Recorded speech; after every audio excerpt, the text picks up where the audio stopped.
Greetings, clobberers, clobberer trekkers all across the universe. Do it. Yeah, we're getting better at our timing. Welcome, all my dear friends.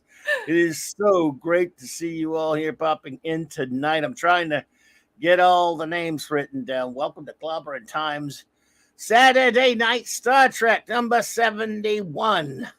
With the 735 Club in the chat. And I would just like to say that I'm going to give a detention to Raymond Feliciano and Sandra Feliciano for kissing in class.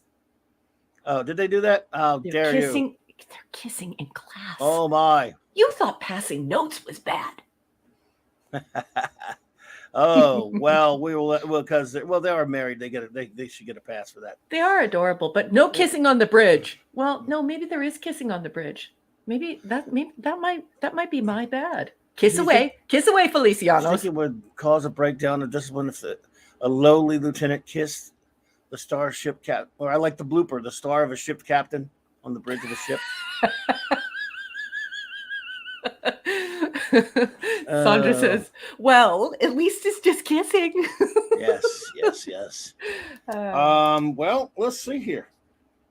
What do we got going on? By the way, welcome back. Number one is here tonight, folks. Please welcome her back. We're all just so happy to have her back this week. But I want to, of course, thank the great crew who hung out with me last week, of course. Our great chief engineer, Mark D with a C, who I'm sure is out there somewhere. Our wonderful communications officer, Anti-Derivative Jill, who I see in the chat. Jill, great to see you. And, of course, the great Lord Thoth, who is not, I don't think he'll be here tonight, but he sends us regards. And my great friend Ace Cast Iron for joining us. And all of you for hanging out with us. Excuse me. Last week, it was a lot of fun just talking. Just, like a little, as the kids say, the chill stream, talking about original Trek, which is always a wonderful topic. You could never have too much Trek talk. Talking real deal original series. You know what I'm saying? So, yeah. But you were all just fantastic and had a great time doing that. And filling in for our wonderful number one. But it was everyone to know, just so you know, the entire ballet season is over. So for the season 2021-2022 is over. There are no more ballets on Saturday night. And when I get my subscription going for next year, I am booking them all for Friday. There will be no more ballet interruptions for Saturday Night Star Trek because I missed you all. And I do have to tell you, as much as I love the ballet and as much as I love the company that I follow and I support, the beautiful ballet company, the ballet was not this time, just this last show, wasn't as good as being here with all of you. So you were all greatly missed. And I was thinking about you. Oh, but still, you could everyone, Saturday night, you can't be here I'm only mooks like me with no life should be here every Saturday night. I will be here now every Saturday night. And I love you too, Anti-Derivative Jill, my fellow nerd, our wonderful communications officer. You are a sweetheart of a woman. And I'm so happy, so blessed and honored to call you my friend. But I'm just saying, you got to get out. It's no problem getting out on a Saturday night. Once in a while. I mean, I don't do it because I'm just a geek, but go do it. You have things to do and stuff. You have a life and a family and all that stuff. I don't have a life, so I can be here every Saturday night. And if you have to miss one once in a while, we know you don't like to miss it, but you got to get out there and live your life. So don't you worry about that. Everyone here understands. Oh, I love you, honey. Anyone who doesn't understand, hey, you have to deal with me. I'm your captain, and I will put you in the agony booth right away. So.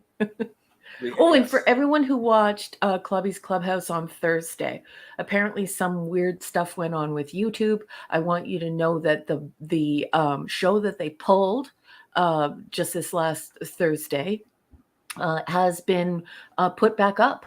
So it is. I guess there's some sort of glitch on YouTube's end.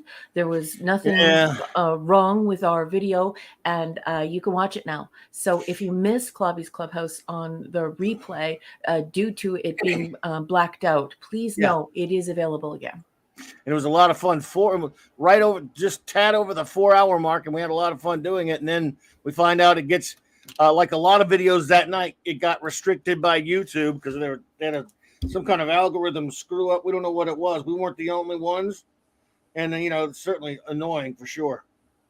So it's up there if anyone missed it, and then not if you like the Clubhouse. We had a lot of fun just geeking around. It was great. And if you missed it, there you go. Mm-hmm. Let's see here. Quick show note. Well, I don't have a quick show. I don't really have much in the way of show notes because Monday night I will do a show, and it'll be comics related. I got a few ideas, but it'll probably just be Monday night Mark C Comics Shop open something or other. Now, actually Tuesday night though, 8 p.m. Central Standard Time, I'll be on the Great Stone Loki's channel. We will have another. Oh wow! And I don't have a picture for it right now because I forgot to make one. Another animation review every at least once a month. The two of us like to get together. The Great Loki's a great friend of ours, and we review DC animated film this month. This Tuesday's movie will be the animated DC film Green Lantern First Flight.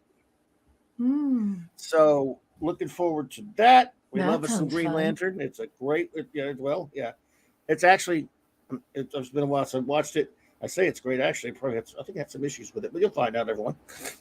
But anyway, so there's that, of course. And then next week, the usual shows, Wednesday and Thursday nights. I'll may find a topic. I may not. So, but that's what we got going on, basically.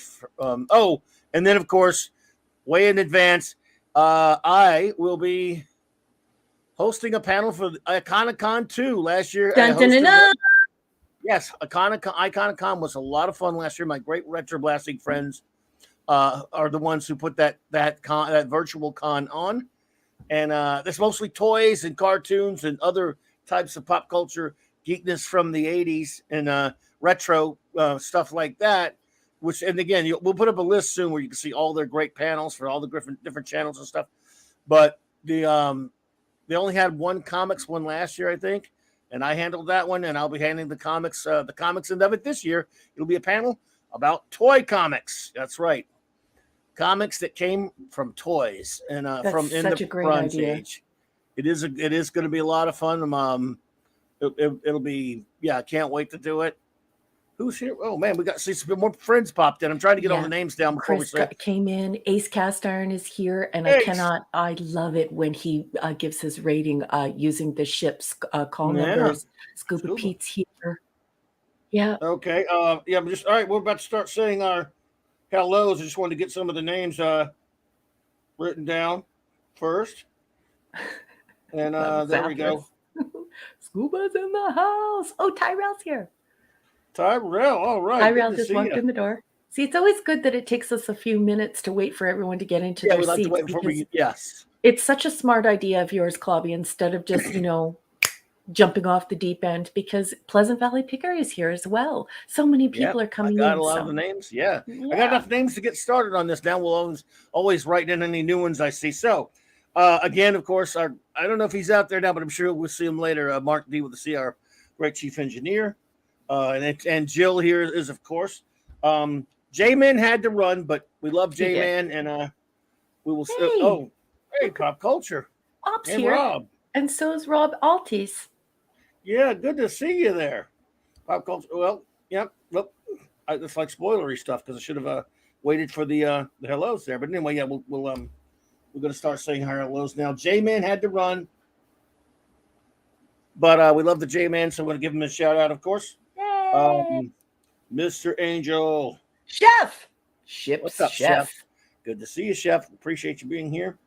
Raymond and Sandra Feliciana are both here tonight, folks. They're making out on the bridge, but when they're done, they're no better pilots. Yes.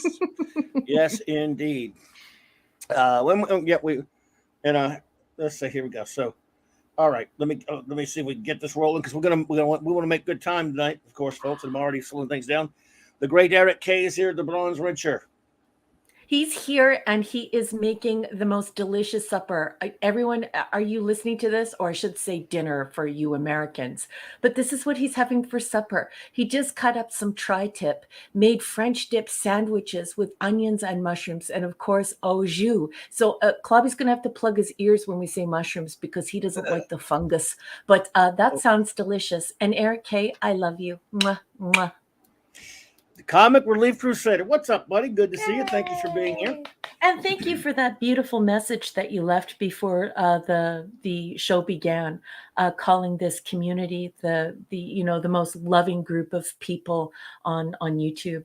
That's pretty high praise, and I just want you to know that we appreciate that, and we appreciate you. Thank you so much for joining us and for just being a part of our community. Thank you so much. And by the way, and of course, our great friend. Oh, come on, man! You didn't have to do that, Nicholas. We love Nicholas here. 30% from Nick Weiser. Thank you so much for the $5. I guess it was a super sticker or super chat. I can't tell what it is, but either way, thank you, buddy. You were too kind. You didn't have to do that, my friend. Thank you. Don't forget to follow 32 Flavors of Nick Weiser. Please. Oh yeah, there's a description to his channel and many other wonderful YouTuber friends. Yep. In my description below. Please go check all those out. And please like and subscribe if you have not already here. Look who just walked through the door. Yeah, and don't forget about the I'm getting them all. TV. I get them as they walk in. I'm getting them all as they walk in. Absolutely. Get on over and follow King Dolphin TV and J-Man's channel as well. J-Man, all of them in there. All of them in them. Then there, please follow those. Michael Beacom, I think he said he'll be back. He'll be home later, but he did say hello. The great Kal-El, the super one himself. Kal-El, buddy, good to see you. Real soap, Steven. Enigmatic Drop Bear, what's up, AD? AD, he's the erudite bear. He's going to drop the mic tonight for sure. He always does. You can count on him. The erudite bear is in the house. Max Redstone. The hey, buddy. Limerick Master. Master of the Limerick. Snail Messiah. What's up, my friend? Thank you so much for being here. Wolfie's here.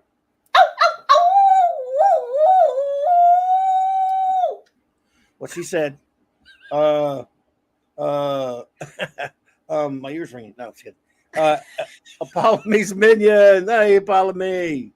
And the Pepperoni, the truck dog, who has her own channel. Go follow Simi. She's the coolest little pepperoni ever. She's the official ship's dog. She's our Porthos. Go follow Simi. And our fantastic friend, the great Hungry Boy. Hey, Hungry. I forget what name. I wrote it down so fast I was in a hurry. I don't know what name he's going on by tonight, but I'm sure I'll see it when he pops back up there. I love you. We had such a great chat about fine arts the other night, and I just love your company. Good to see you, sweetheart. Thank you so much for joining us. Thanks for being here, buddy. J.D. Lewis. Hey, J.D. Lewis is here. I didn't see him come in. Good to see you here, man. Thank you so much. And, of course, our good friend, Nerat and Axamanda Bear. Nerat and Axamanda Bear. Yes, indeedishness. Eric Carroll, good to see you. Good to see you. Fine Irishman. Oh, yeah, there's. I like that. Hungry for more clobbering content. Thank you so much. That's a good one. Could there be any more? I don't know. Let's see. Minimus Prime is here. He is. Mr. Parrish. Phantom Outsider was a man. He was a big man. I'm sorry. Phantom Outsider. I don't want anyone to hear the word "was" and then kind of draw your own conclusions on that. That's just a song. Sorry, I had to take a sap at him. He's always been mean to me. Actually, no, we love Phantom Outsider. Pleasant Valley Picker. Hey, BC, who was also in on that fine arts conversation over at the clubhouse. What a great time we had, you guys. Great debate. It was so much fun. I'd love to see you. Zathras. Crap. The great wrench himself, Chris Persia, buddy. Good to see you, Chris. Love you. Smooches for your whole face. The aforementioned great Ace Caster, and my longtime, big-time friend, great superhero in the real life, in my opinion. I hope you're doing well, buddy. Good to see you, buddy. Thanks for popping in. And they call him Scuba Pete. Scuba Pete! and family. I love you guys. Smooch all of the beautiful faces in your life. I love the Scuba Pete family. Terrell 72. Terrell, always a pleasure to have you here. Thank you. Hi, Tyrell. Good to see you. And Pop Culture Republic, the aforementioned, I should say. And Rob Altus also popped in.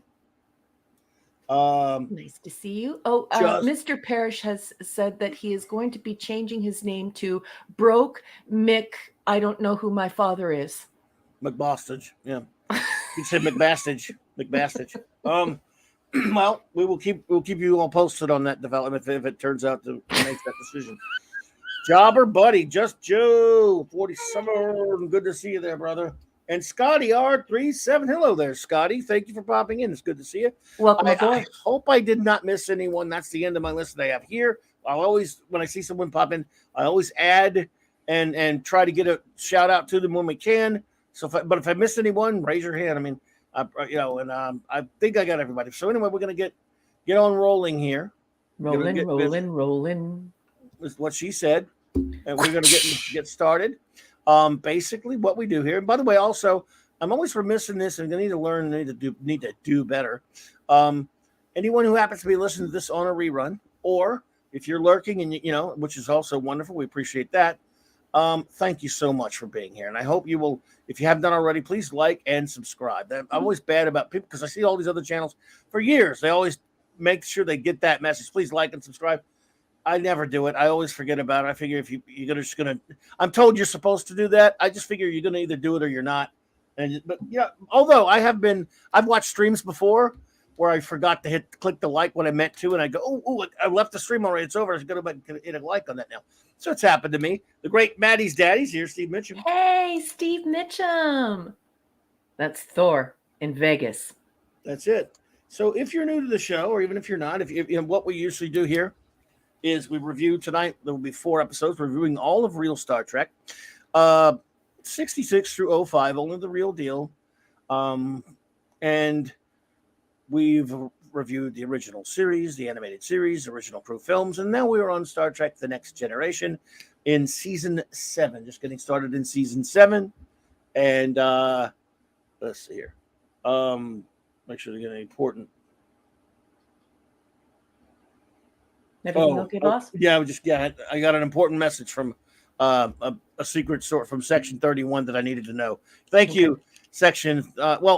Some people don't know that our good friend, the chief engineer, is probably a spy for Section 31. So that's okay. It was from him. Thank you, Mark D. You're right. Thank you, buddy. That's a good reminder. Anyway, so where's why? Oh, okay. Here where I. We have 4 episodes tonight, and what we do, Captain James C. Skywalker and Andy Masterson. And Andy's here. Andy Masterson, the maker. Both great to see you both. Thank you so much. What? Are you serious? Are you messing with me? Andy Masterson says Alex Klutzman voodoo dolls now available. Where? You need to send that to a wrench immediately. If you're joshing, let me know. But if you're not joshing, you need to put up the URL because I want a Klutzman voodoo doll. Oh, if that's true, that our boy Doomcock's got to have one on the way to him right now. We know that. Yeah, for sure. Andy, get on it. All hail Doomcock. Let's see here. So we will show you. We have a source that we read from to review. That number 1 reads from to review the episodes, and then of course we will give you our takes on the episodes and read notes and stuff. And once we give our ratings for the episode, I of course will ask our wonderful chat to give any short comments they may have about the episode, and of course a rating for the episode. You will usually traditionally use the A to the A to F scale, but again, it varies. You may want to use a different one. So without further any of that nonsense, let us get on to our first episode of the evening. Are you ready, number 1? Yeah, let's do this. Okay, our first episode is Phantasms. Yes, also known as the Deanna and Data episode. This is season 7, episode 6. Makes you want some cake. Yes, this is season 7, episode 6, and this aired for the very first time on October 25th, 1993. And Andy, what did Andy just say? Did we see the one? Oh, apparently he made one for Doomcock. So no, but I figured if there was one made, it had to be for Doomcock. So that makes sense. Love it. Andy, I have been so busy. I haven't been watching anyone's streams because of all the stuff that's going on behind the scenes. That's so wonderful, and I really would actually like to buy one. You're a talented maker, and yeah, I'd love it if you could put that URL up. If you're up for making a few more copies of Klutzman. Thank you. Thank you. That's cool, Andy. Great stuff, buddy. You're extraordinary. 32 flavors of Nick Weiser. Another one, dude. You didn't have to do that, my friend. Thank you so much. You were too kind. Said so clobbering times and by Jason Shimmer. Yes. Well, you're too kind, buddy. I love you. Thank you. And please kiss your all the beautiful ladies in your life and let them know that we say hello, the little ones and your cute spouse. And thank you so much for supporting my work and for supporting Clobby. It means so much to us. Thank you so much. You're such a good friend, Nick. Yeah. Yes, indeedishness. Thank you so much, buddy. So, Phantasms begin. Yeah, so the boss would previously had up a visual of the cover of this book called Star Trek 365: The Next Generation. It's written by Paula M. Block. She gets a bit of help from her husband, Terry J. Erdman. And of course, this book has received the blessing of everyone involved with making TNG. And I use this book because, it's really, really, really bad out there sorting through what is fan lore and what's factoid and what's fact. And it's only gotten worse as the new filth viewers come online and start messing with Memory Alpha and start messing with IMDb and sort of shifting around our canons. They start messing with our 735. So that's why we're using this particular text as a launch off point. And what it enables us to do is we get a little bit of a summary, and then we get some behind the scenes stuff that either confirms or dispels these rumors, these factoids and facts, and some production stuff that maybe you never heard of before. And then, then we'll put it to the boss, and then we'll put it to the chat. So important that I include that so that we are copyright compliant. So let's go ahead and turn to Star Trek 365, The Next Generation, and please turn to page 322. I say that not only for copyright, but because many of you have gone out and purchased this text. So now that we're all legal, let's do this. Data's dream program begins to generate disturbing nightmares that all seem to involve the crew's frighteningly bizarre eating habits. But even after Data deactivates his dream program, the strange images won't go away, and one of them drives him to stab Troy. Only after Troy is taken to sickbay and closely examined does Dr. Crusher realize that there may be a reason for Data's visions. The ship is infested with invisible leech-like creatures that are extracting vital amino acids from the bodies of the crew.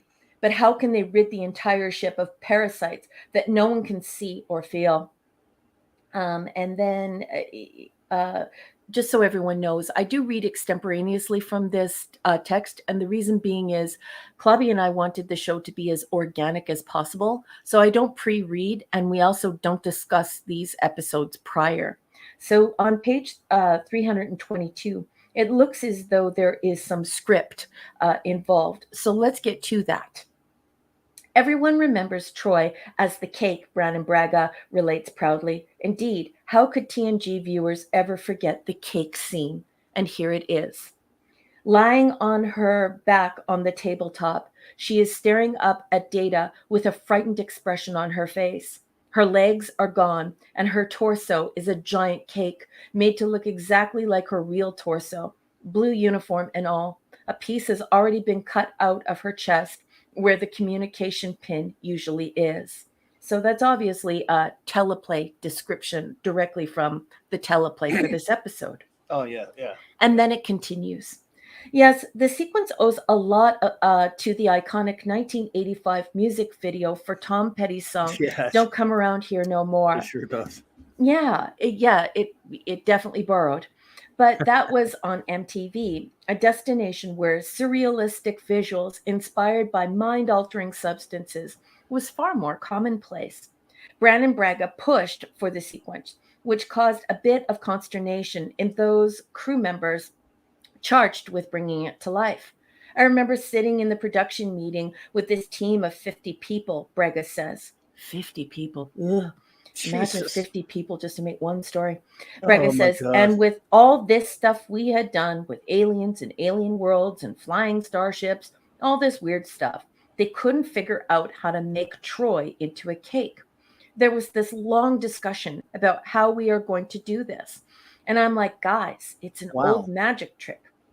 She's Yeah. under the table. Her head's on the table. Brandon Braga begins to chuckle. I've got to tell you, he says, does a career get any better than this? To be able to write stuff like that, doing episodes like this was so much fun. He liked that crazy stuff. I know. He Um, did. Captain, Oh, bless there him. is Yes. another tile, another page, a 323, and it looks as though I can see a beautiful picture of Sure. a person who I like and Well, admire go for very it then. much, especially as a licensed makeup artist, Michael Go for Westmore. it. Go Shall I for it. read it? Oh, absolutely. If you think it's worthy of reading, go for it. I Anytime. think so, boss. Let's do it. Okay.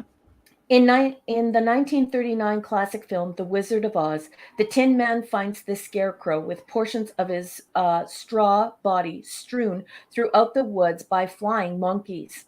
In a mixture of exasperation and distress, the Tin Man exclaims, "Well, that's you all over," which could easily have been the comment of viewers as they watch Phantasms. Data previously had lost his head on TNG several times, in fact, and he'd temporarily lost an arm in Measure of a Man. Mm-hmm. But Phantasms marked the first time the audience saw so many of the android's disembodied components in one episode. Mm. Perhaps the most striking visual was Data's chest phone, an ingenious prop built by Mel. They brought in an old phone they wanted me to use, recalls Don Coleman, and one of Data's uniform shirts, and a sketch of what they had in mind. They said they just needed a chest that would open up and have a phone inside it. And I said, okay, sure. And did a vacuum form pull over the top of an existing body mold, cut the chest open, and fabricated a box behind it to hold the phone. Then I applied the tunic over top of that. It was a weird request, he admits, but you just kind of take it in stride. And then, of course, there are these lovely pictures of Michael Westmore interacting with Brent. And then there is another tile from page 324 of the block text. Shall I read this one as well? Sure, go ahead. Okay. After Data begins experiencing disturbing nightmares, he visits a Sigmund Freud holodeck program for advice. Freud, who is less than helpful, makes some rather outrageous claims about the Troy cake dream symbolism and refers to Data as a polymorphously perverse individual. Data eventually works out for himself what his subconscious is trying to tell him, but not before he actually stabs Troy and scares the bejesus out of his fellow crewmates, not to mention the show's fans. Of course, the next generation viewers had gradually experienced a shift in how they perceived the character of Data. Yes, I'm going to get into this in my notes. Okay. His calm, stable persona initially had led them to trust him implicitly, but with episodes like A Fistful of Datas, where a computer interface with his neural net almost leads to Worf's death on the holodeck, Descent, where a jolt of broadcast emotion from Sung emotion chip makes him fly into a murderous rage, Descent Part 2, where a shutdown of his ethical subroutines allows him to casually implant nanocortical fibers into his best friend's brain. And this one, where he assaults a fellow crew person. Data had become a bit like a once trusted family dog. What? Why would she say that? A dog? I would compare him to Pinocchio, but not a dog. Well, Paula, why did you do that? Data, who had become a once trusted family dog who developed an unpredictable propensity for biting. Oh, Paula. Was it really a good idea to have Data stab Troy? Was there some concern about the scene, admits Brannon Braga? It was violent and disturbing, but there was a reason for it, he adds. And story-wise, it did lead to the revelation of the invisible creatures plaguing the crew, which apparently was enough rationalization for the producers to let it through. While the US version included the scene as it is, this is in my notes. The more cautious BBC opted to edit the actual moment of stabbing from the episode's British broadcast, or four, it says here. And that is all the block text has to say about Phantasms, the Deanna and Data episode. And that's a little foreshadowing that I'll talk about later. Captain, I'm going to throw it over to you. What did you think of the coverage, and what did you think of this episode? I guess I kind of, one of the interesting things, and then it was very interesting coverage, actually. I think that is a pretty interesting point. It's something I've thought about a little bit, actually, we keep, letting Data go off the rails. I understand you have to have bad things happen, and you have episodes where characters do things out of character because of, outside influences, and I guess Data shouldn't be any more immune than anyone else. That happens in all Treks, where something takes over someone and does this, that, and the other type of thing. It's part of that's part of artistic license with the characters. So I guess I could accept it, like in some of those episodes they were talking about. Although after the third or fourth time Data is used to go off the rails to cause all the trouble, I think it gets old. To be perfectly honest with you. Well, I sort of feel like it's something you can't go back on. Because, when we look to the other characters having things happen to them, we say to ourselves, okay, well, they're just human beings. But when we look at Data is, for me, my first positive interaction with a quote unquote robot. And so human beings have always had this nagging mistrust of robots and what they could do. So I think it's unwise to tinker with this idea of Data being a dog that will sometimes bite and is unpredictable, because I think it carries more consequences than it does with a human. Like, I think it's kind of dangerous to do this to our Pinocchio. We love our Pinocchio. I'm kind of always a little uncomfortable with it myself. But that said, I remember we've been talking about so many episodes that do things that should not be done on whether we think it's a good one or not on science fiction. At least this one was coming from a science fiction idea standpoint. I didn't find it completely worthless, as far in terms of examining Data's nightmares and some of the, again, Braga loves his shocking imagery. That kind of stuff bores me, but he loves that stuff. But in a nightmare situation, that does kind of fit. I thought it was at least an okay, intriguing idea. I just don't particularly care for the episode that much in terms of how they executed it. I'm not saying it was bad. I don't think it was bad. I think it was an interesting enough idea, as I said, and it was a pretty good concept overall. It's just I'm not turning backflips over it either. But I am, again, primarily with reference to the coverage, it is something that starts to, after a while, using Data like you were just talking about.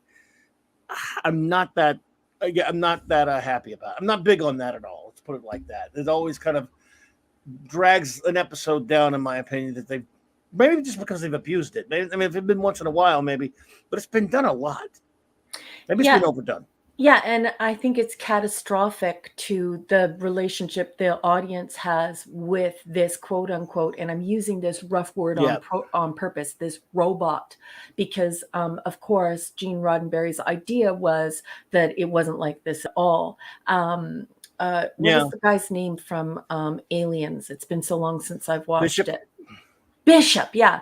When most people think about the relationship with synthetic life forms, they think of that sort of horrific body horror, this sort of alien terrible feeling that something's going to go wrong, and it's a very tired trope. We keep getting to this, robots are going to take over the world, and Gene Roddenberry wanted something very different for Data, and we really fell in love with him. I mean, as we've read in the blog text and discussed extensively, everyone hated Patrick Stewart. They didn't like him as captain. They thought he was, he was unfit to fill the boots of Captain Kirk, and they weren't having fun with him. They found him to be kind of a jerk, but they were in love with Pinocchio. We loved him. So I don't like this catastrophic damage. And in this sequence of episodes, we see another incident of catastrophic damage, and I'm going to talk about that later.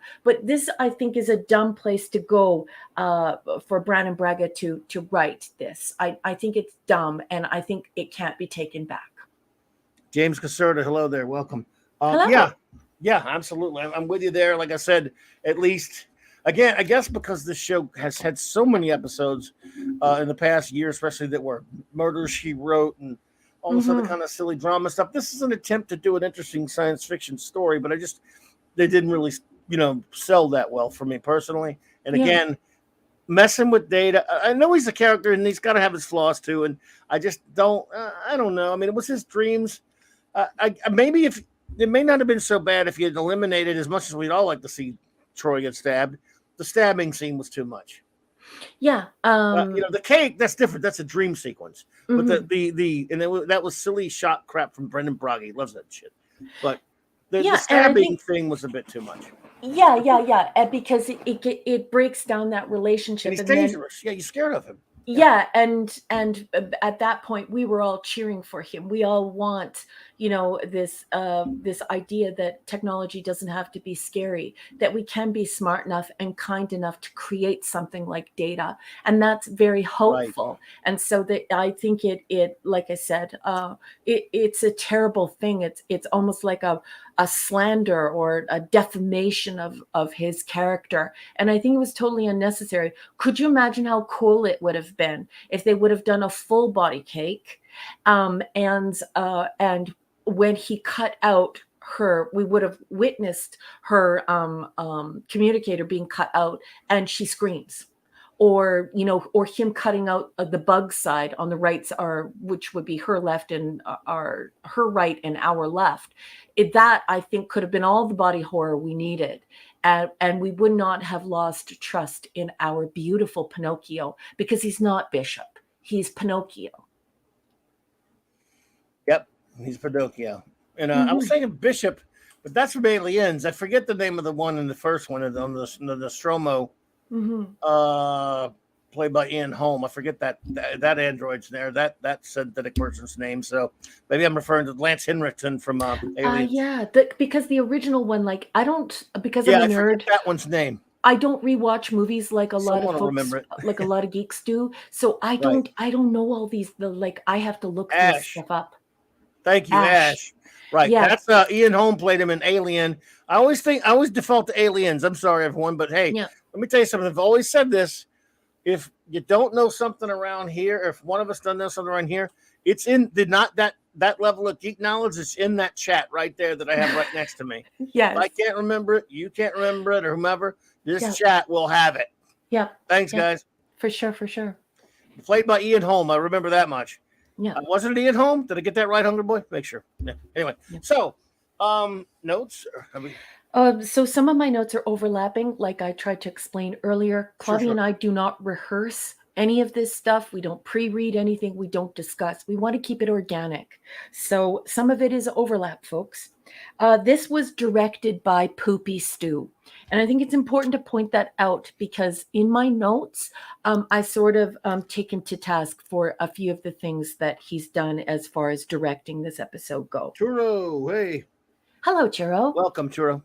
Churro. You're my dessert, honey. Here we go. So why does Data get into bed fully clothed with his shoes on when there is a robe right beside him on a hook? We can't just say because he's an android, quote unquote. Oh, it's because he's an android. This is our Pinocchio, and he's using a blanket he doesn't need. So Poopy Stew isn't the most thoughtful director, is he? The neck creature is super creepy. Just that thing opening its mouth on the neck is just nasty. I would like to remind all of the Drecker people who love filth that Admiral Nakamura is a Japanese admiral. It is 1993. Data announces the warp field has collapsed. However, the LCARS behind him shows the warp field is functioning perfectly. So this is one of those things, because everyone knows I chronologically rewatch Star Trek every single year. So this is one of the things starting on January 1st. This is one of the things that always stands out to me and bugs me. So yeah, there he is saying, the warp field has collapsed. Obviously, he didn't emote because he's Data, but the LCARS shows perfect warp field. Anyway, weird that Geordi is repulsed by Tyler. So once again, we have this weird thing going on with Poopy Stew and Brannon Braga. Now all of a sudden, Geordi is repulsed by a very beautiful young woman who's clearly, out of his league. Right. You whine about you can't get a date. Now you got a lovely girl all over you and you don't like it. What a wiener head. Yeah, and this is why, you can't just fully rely on teleplay people for story writing. You need short storytellers. Data is the first Android smartphone. Right. Wow, I like it. I like it. By the way, hello there, Woke Breaker. Good to see you. Hello, Woke Breaker. I thought you might like that, Captain. Welcome. I like that. That's wonderful. There are a few things in this world I love more than making you smile or laugh. Oh, I like it. Nice. Thank you. Counselor Cameltoe is actually helpful and charming in session with Data. So in that first in session, we see her actually begin to behave like a proper Counselor Cameltoe. Tyler getting Picard to move bins to get out of Geordi's hair is absurd. He acts like a complete dope. Once again, what are you doing, Poopy Stew? This is terrible directing. In the UK, viewers never saw the stabbing scene. It was ordered cut by the BBC, so throughout the UK. Now, I cannot confirm whether or not that happened in Canada or Australia and New Zealand. Remember, usually if it's happening in the UK, it's likely also happening in Canada, Australia, and the UK and New Zealand. But I can't confirm that, and I only give facts that I can confirm. Right. It's dumb that the Decker unit and Worf overpowered Data when he comes out of the turbo lift. This is impossible. And for all of the Drecker people that love filth, I would like to point you to the male nurse who is a person of color. The year is 1993. And then poor Mr. Woof. Riker's making his kid listen to jazz, and it's making him squirrely. Now he's taking care of Spot despite being allergic to Spot. And why does Data say Spot needs a sandbox, not a litter box? This is weird. Brannon Braga, you need to write better than this. And Poopy Stew, you definitely need to catch this stuff. And where is Jerry Taylor when you need her? Hey, JT Kirk's here, by the way. Hey, JT Kirk! What's up, man? Crusher uses pounds in the meeting instead of kilograms. Once again, Brannon Braga, Jerry Taylor, Poopy Stew. Lazy. And Data calls stabbing Troy antisocial behavior. Yeah. This is terrible dialogue.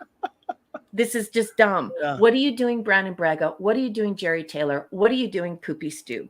The whole transporter scene is scientifically dubious. Data disappears on the holodeck. It is never established how and why Data dreams the solution to killing the interphasic creatures instead of capturing and studying them, or attempting to communicate with them. And the stabbing trance is never explained. Why didn't his ethical programs kick in? And why wasn't something major done to go and see why his ethical programming didn't kick in and prevent him from doing that? So the stabbing trance never explained. We know that he has ethical subroutines. He's not supposed to harm people.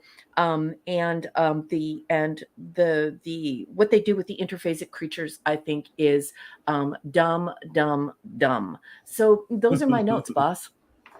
Well, there you go. Yeah, I'm all well said, all done. I mean, like I said, it was. I think Braga, if they'd been paid a little bit more attention to story detail instead of shock value stuff, would have been better served. I didn't even bother noticing that what's his face, Stewart directed it till you told me so. Thank you, Adam, Andy Masters. I'll take a look at those as soon as I can. So yeah, I posted the Kurtzman figure pics on your Twitter page. Okay, sweetheart. Nice. I will go and I'll look take a look at that. as soon as I can. And I will also help to promote that and show that. And Enigmatic Dropper has asked Wolfie to take the tarp off of the CLOBBERIN and start the CLOBBERIN. So Wolfie, Enigmatic Dropper has asked you to pull the tarp off and start the engine. Right now? I mean, they're calling for it, boss. I'll do it for you. We'll get there. I will do it for you ASAP. Now, where is I? By the way, when you get a chance, check the private chat if you haven't already. I will, boss. And so much stuff to do. All right. Well, I guess I will ask you for your rating of Phantasms. I'll give mine, and then everyone wait for it. But I will give you the go ahead signal for your any comments you may have and any reviews or ratings you may have, my good friends in the chat. So, what is your rating of Phantasms? Okay, so I would just like to qualify that I don't think that Patrick Stewart is a good director. I just don't. I also find him to be a sort of subpar actor when it comes to TNG, although he has done some magnificent work outside of TNG, that to be sure. I thought that Brandon Braga's writing here was very sloppy. I thought his dialogue was hysterically bad.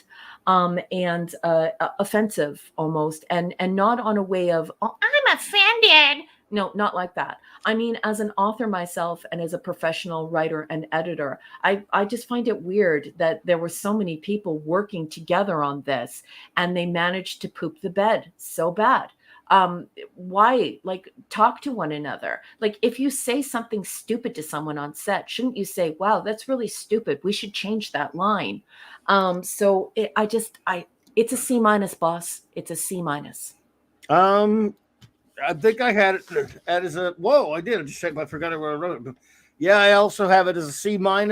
I thought I've seen way worse, but I don't really think it's a particularly good episode. Dream sequence stuff's very kind of tough to really do well. I think sometimes it's something like this. I mean, I don't know. Maybe there's some nugget of an idea there, but it's mostly just kind of a snoozer for me. I mean, I've seen way worse, but I don't really like it much either. I guess it's just that we've had so many D's and lower lately. I mean, good Lord.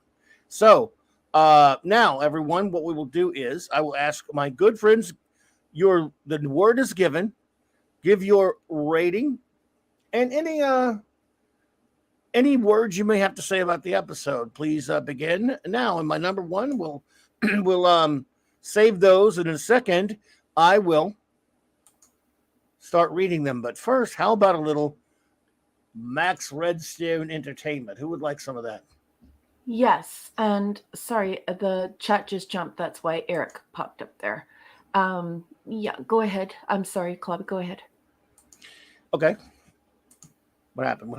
You got it. You got it on. You're on it. Okay. Yeah, it just jumped astronomically. So they're definitely messing around with StreamYard again. Okay. Go ahead. All right, you handle that, and I will handle this. All right. Okay, everyone. Our great master of the limerick, Max Redstone, has done it again. We have 4 more extraordinary limericks for you for each episode tonight. So while number one is getting those ready, here we go for the first one. Phantasms by Max Redstone. All right. Data's in a deep dream void. He seeks counsel from Sigmund Freud. Yet he makes no mistake when he cuts Troy like cake. like a cake, I should say. So the crew's cell cohesion would not be destroyed. It's so good, I'm going to do it again since I botched it. I'll do it quickly so we won't mess it up this time. Data is in a deep dream void. He seeks counsel from Sigmund Freud. Yet he makes no mistake when he cuts Troy like a cake. So the crew's cellular cohesion would not be destroyed. Beautiful. Take a bow, Max. I end up messing him up no matter what I do. He probably hates me.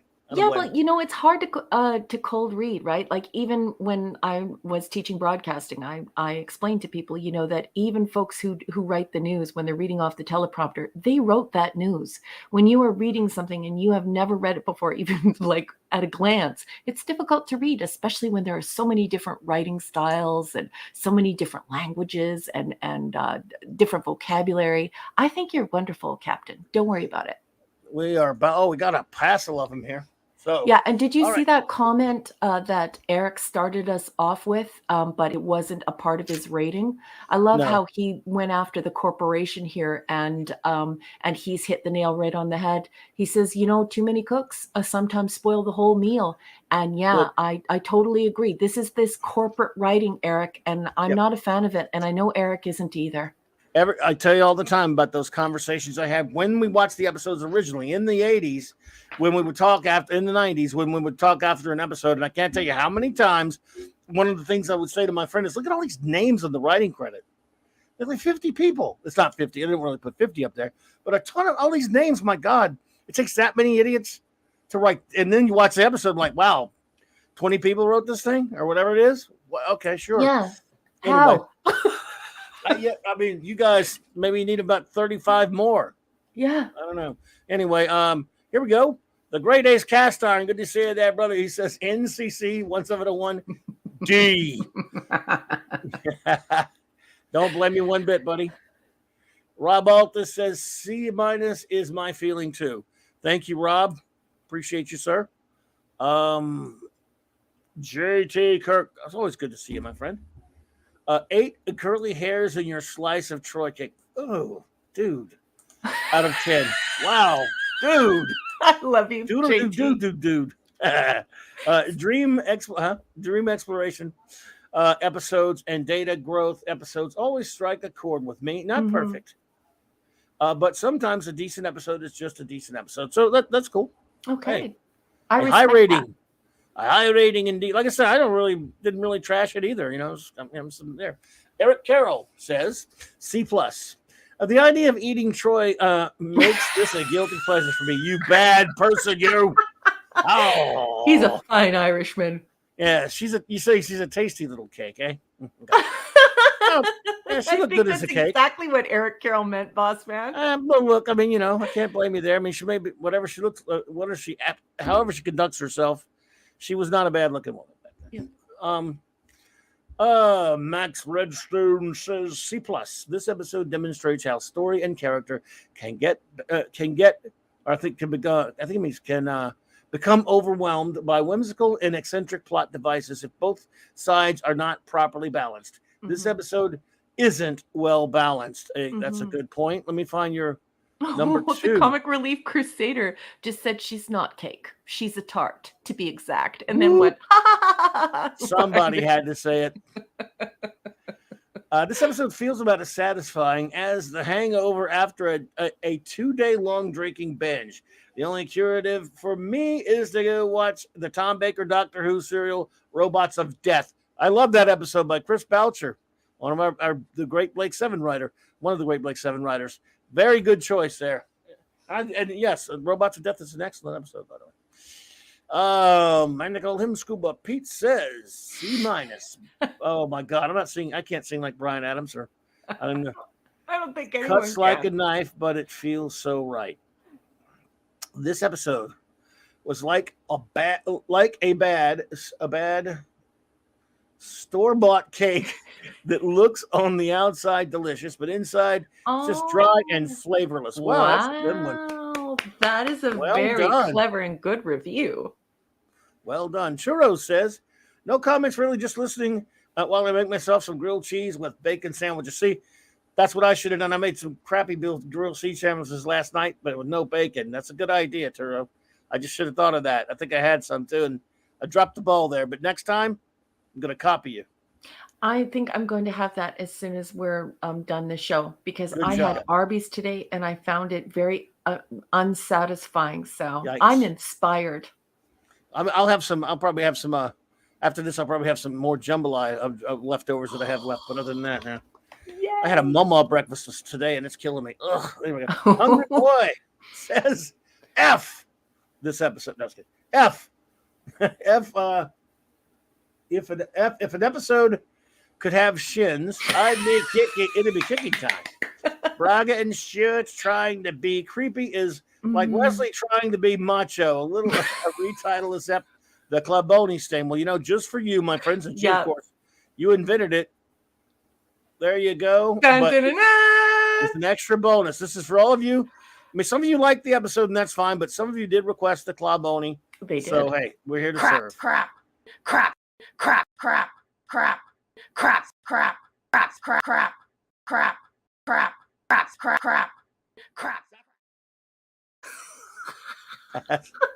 Oh, my goodness. Let's see here. Zathras says, F. Data's real nightmare is when he remembers his creator's ancestor created Khan. Now that frightens him. Yes. Mm-hmm. And he also remembers how bad his acting will be in the future on those shows. Sorry, Brent. The comic Relief Crusader says, I give a C. As much as I like a Data story, how much the crew know how to properly use a phone from the 40s and 50s and cosmic leeches, I would have went with Cosmic Shrooms, P episode. Mm-hmm. And he peed all over that one, didn't he? Raymond says, my grade is in for Nightmare, as in this episode is a nightmare. Fair enough, buddy. No one can blame you. It was a nightmare episode. Let's see here. Eric K says, D. Data always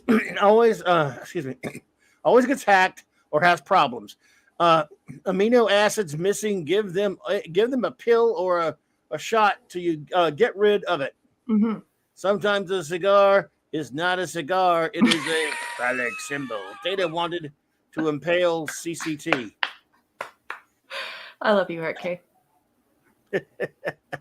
Hysterical. You're just a dirty-minded individual. Yes, Eric, but so delicately, so wonderfully deployed. He's excellent at it. He's never offensive. And if you read it and you read that into it, then it's basically your own fault. And that's just the way Eric K rolls.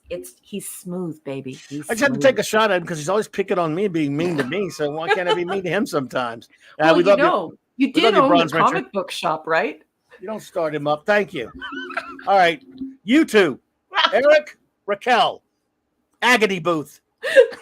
Oh, my goodness. Anyway, James says, I liked it. B-. Fair enough, sir. Thank you so much. Let's see here. Mega Cropper. Hey, Mega Cropper.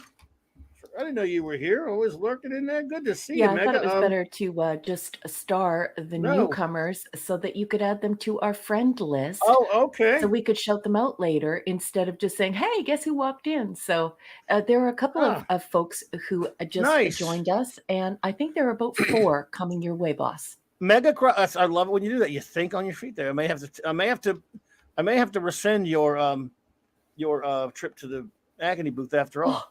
Can I appeal for Eric as well? Maybe. I don't know about him. He's been cruising for a bruising for a while now. Mega Cropper, thank you so much. And Adam Moss, what's up, superhero? Good to see you, buddy. They all can't be the best of both worlds. No, they can't. Mm-hmm. They cannot. That was a great comment. That's for sure. Let's see. Wolfie says, rating C+. Some pretty good sci-fi here, at least. Lots of fun moments. Kills him before it's too late. Mouth stuffed with cake noises with mint frosting. Thank you so much, Mr. Angel. All right. Chef says, Hope you're doing well, Chef, by the way. Says B minus. It gets a good rating because the Data Freud scene was hilarious. Yeah, I did like that. So it was kind of funny. And I just love cake. Well, who doesn't? I mean, come on. What kind of monster do you have to be not to love cake? Sorry. After watching this episode, I did check my food for ISD poisoning just to be sure, because damn freaky, yes. LSD, yeah, LSD. LSD. I messed it up. Well, he didn't. That's okay. Should be a capital. It's perfect that you messed it up. Captain Kirk messed it up too. I think he did a little too much LDS. That's right. There be whales. Sorry. I want to go watch that now. C from Sandra Feliciano. She says, a very weird episode. Data becoming a parody of himself seemed to be a way of exacting revenge by Stewie for Data. Revenge by Stewie, for Data being more popular. I like it. When you said Stewie for a minute, I don't know why I thought of Stewie Griffin for some reason. But yeah. Zathras' review. I don't know, but for some reason I thought about Stewie. Zathras is do we have Jill's number 1 comment? I'm gonna let you get to that in a minute, but I see your number 2. I am going back up to the top to try and find it. Here's my limerick. He says, crap, crap, crap, crap, crap, crap, crap, crap, crap, crap, crap, got it. Crap.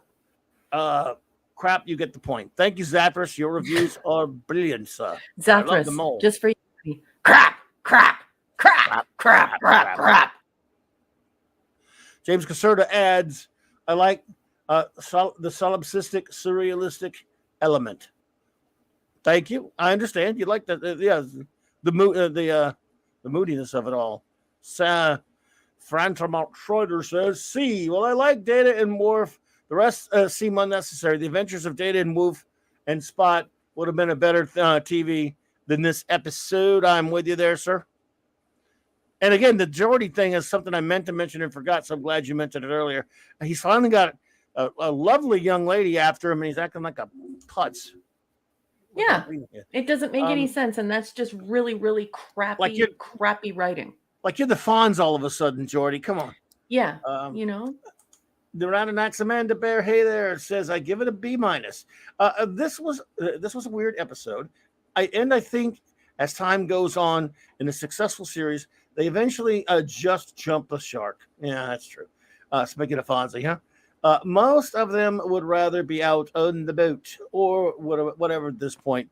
I think you're right. They probably said, look, we got one more year of this and we're out of here. So Captain James T. Skywalker gives it an F. Might be the worst episode of Next Generation. Ooh. I would highly I disagree with you on that one, buddy, but if it's your worst one, hey, own it, man. That's fine.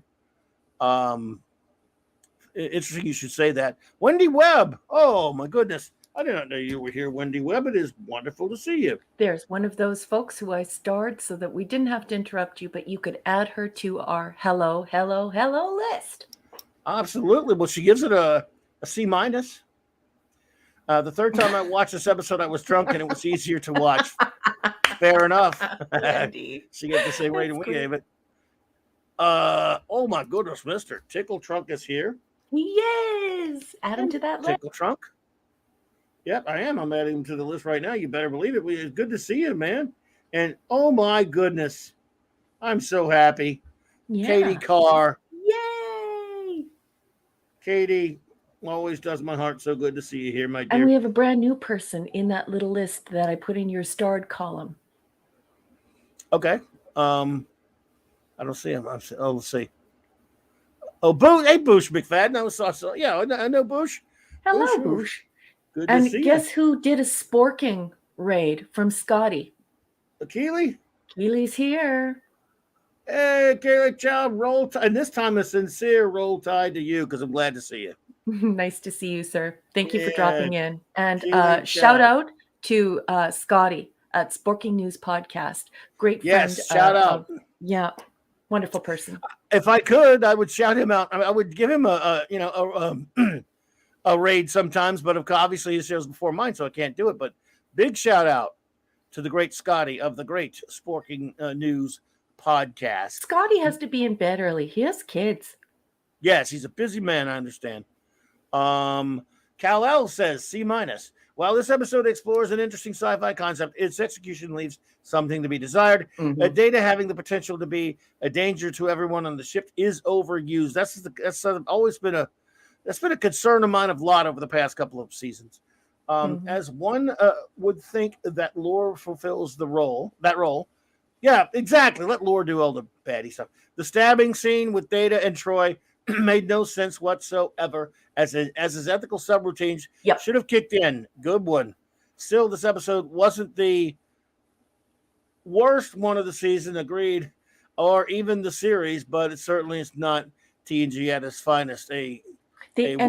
Well said. Yeah, and what's really, I put in my notes the same comment about the ethical subroutines, and the thing is that he doesn't even so much as run a diagnostic, and Troy hands him the gigantic cake knife, and they cut the data cake.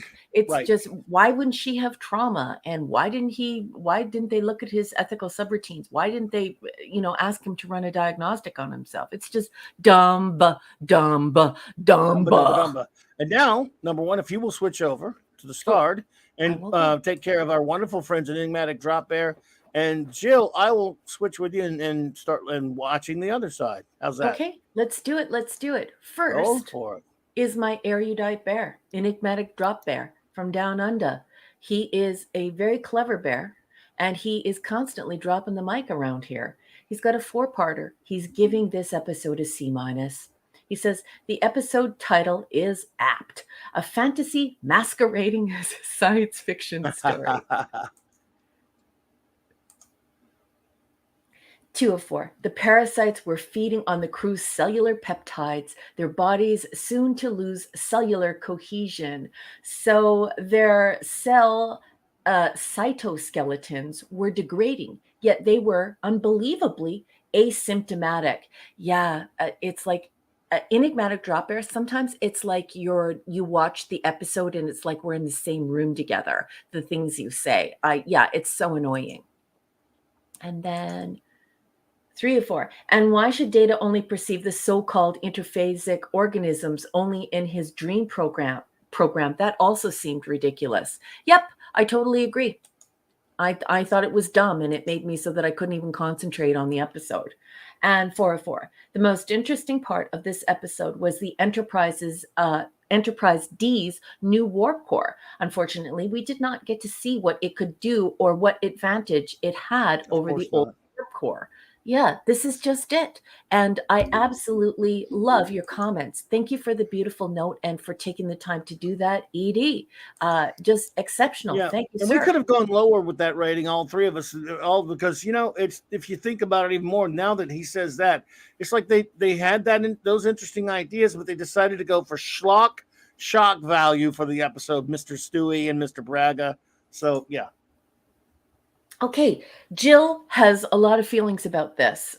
Jill is a very intelligent woman. She teaches math. She's a nerd. I love her and respect her very much. She's almost gone into the territory of an Esh pick. She's got a 6-parter C-. She says, illogical, interphasic nonsense. And then she says, how did Data develop this subconscious? The story fails to give the obvious solution of showing that he, too, was infected by the organisms in a similar way to the plasma conduit. This is exactly what I said in my notes. I totally agree. And once again, it's like, what are they thinking? Like, it just pulls you out of the story. You can't even enjoy yourself. 3 of 6. How did these nightmares turn to hallucinations and violence? Yes! Leaving this unresolved turns Data into a danger unfit for duty until these malfunctions are solved or the dream program is shut down. Yes. And didn't Troy tell him to shut them down? So it's just so annoying. And then 4 of 6, she says, Beverly said she couldn't stop the decay and presumably couldn't reverse it. So now the entire crew of the Enterprise are all slightly decayed. Is everyone on Starbase 84 now goo? Oh, I love you. I didn't even think about the poor people on Starbase 84. I love you. And then 5 of 6, she says, Geordie rejecting the cute ensign was out of character, but made up for by Worf being allergic to Spot. Yes. And I love this quote as well. Tell him he's a pretty cat and a good cat.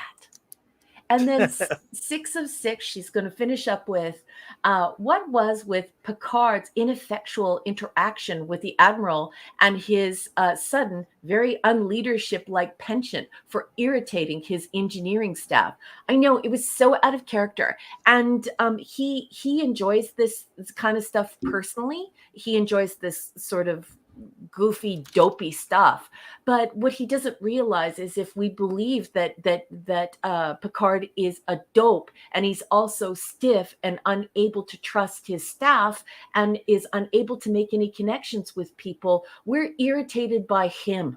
We just want, it's bad decisions all the way around. And I just want to thank Enigmatic Drop Bear and Anti-Derivative Jill for these excellent, excellent reviews. Well done, Jill. Super stuff as always. Both the U2ED and everyone else, of course. Thank you, everyone. Also doing fantastic.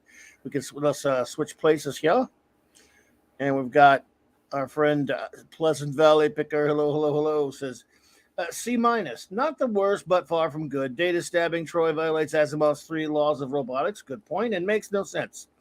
I remember it was a weird episode. I never really got into. I beg your pardon, Captain. I just want to interject very quickly because I thought it was very nice of Boosh McFadden to join us this evening. Now, Boosh cannot stay. The message is, wish I could keep watching, guys, but I got called into work and I need my Z's. So everyone, please say goodnight to Boosh McFadden. Boosh McFadden, I hope we will see you here again on Saturday Night Star Trek. Boosh, it was good seeing you last night at Nick's stream and good seeing you here. Very much appreciate it, my friend. I hope you have a wonderful night. Good luck at work and great rest of the weekend, my friend. Pleasant continues. I would have given it a C- too. Let's see. Gets bumped up to a C for the counselor camel toe cake. Just as has too much potential for a dirty joke not to laugh. That's a good point. Sarah, sorry sometimes my humor is risque. Nothing to be sorry about at all. I mean, the first thing I thought of, like was mentioned earlier, was "Don't Come Around Here No More," that Tom Petty song. Oh my goodness. Eric K, why did you star that? What? Okay. All right. Back to the agony booth. I'm gonna cry. I'm actually crying laughing. 1-800-FIND-DATA. Oh my goodness. Oh, so funny. There's so many inside jokes going on in tonight. I just love it. Let's see here. All right, and our final one, because we're lagging way behind right now. Mark D with the C, the great chief engineer, says B. I like the TNG version of Let Them Eat Cake. We have some sci-fi sprinkled on our cake with a pinch of Sigmund Freud and the data phone. Episode loses some points for not checking to see if the creatures were intelligent or, that's an interesting point. If this has happened before. Also, data attacking Troy and somehow overriding his elliptical subroutines makes us lose faith in the commander. Another good point. Our Pinocchio. Yep. Pluses were the exploration of data and the crew's psyche and the creepiness of the episode. And who doesn't want to see Worf eat cellular peptide cake with mint frosting? Something I never thought I would. That's a question I've never thought I'd ever be asked in my entire life. But what can I tell you? Nick says the stream has been great to listen to while he's cleaning up his house. Wow. Thank you, Nick. I may try listening. I may try cleaning my house one day so I can listen and see if that works for me. I've never actually cleaned anything for. But are we ready to move on to our next episode? Yeah, and I was just checking ahead. We can catch up on a little bit of time because I just scanned one of these pages and it's just all about how they trained the wolves. Okay. So I'm not going to read that one. What I'm going to do is I'm just going to remind you all that I'm going to be reading excerpts from Star Trek 365, The Next Generation, written by Paula M. Block. Now, the next episode is Dark Page, and I call this the Deanna episode. This is Season 7, Episode 7, first aired on October 30th, spooky, 1993. So go ahead and take that said block text and turn to page 325, where I will be reading extemporaneously. Tiki of Doom, hello there. Tiki of Doom! Good to see you. Welcome. Troy's mother, Lwaxana, returns to the Enterprise when the ship plays host to a delegation of Cairn. The telepathic species is new to spoken word, and Lwaxana serves as both escort and tutor to the group. Although Troy notices that her boisterous mother seems atypically despondent, she's shocked when Lwaxana falls into a coma. Close contact with a young Cairn girl has triggered repressed memories from the past, and the only way to help Lwaxana get past the traumatic event is for Deanna to enter her mother's psyche, another psyche, and find the awful truth she's been hiding. While a number of women had held prominent positions in the TNG production office, the writer's room was primarily male turf. Over the years, women like Dorothy D.C. Fontana and Hannah Louise Shearer and Melinda Snodgrass and Jerry Taylor had a seat at the table. However, with the exception of Taylor, they all moved on to other projects after a year or two. Hilary J. Bader, who wrote Dark Page and 2 earlier TNG episodes, came to the show as a writing intern during the 3rd season. And although she didn't stay long, the series was an important stepping stone in her career. Post TNG, she went on to a successful career that included episodes of Deep Space Nine and Voyager, and a long stint on Xena, Princess Warrior.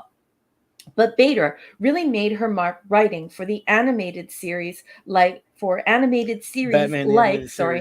new Batman Adventures, yes. Superman, and Batman Beyond. She sure did. In between TV assignments, she wrote scripts for the interactive video games Star Trek, Borg, and Star Trek Klingon, and 38 superhero comic books for DC Comics. Yep. Well, Clobby.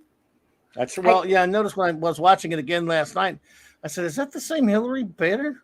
Yeah, it's Must her. Be. It's her, boss. It's her. Wow. I mean, because I guess I just forgot she wrote this. Yeah. So I didn't always plan to write for TV, Bader told Batman the Animated newsletter on toonzone.net. I came to LA with a couple of spec scripts, including Star Trek The Next Generation. Star Trek was the only TV show that would read specs submitted without an agent. People need to stop doing that and start doing this again. You need to accept spec scripts without an agent. Do you hear me? Stop listening to teleplay people. Get some short stories again, and then get your telepeople to adapt it. You need stories, Hollywood. You need stories. New stories. Anyways, get off my soapbox.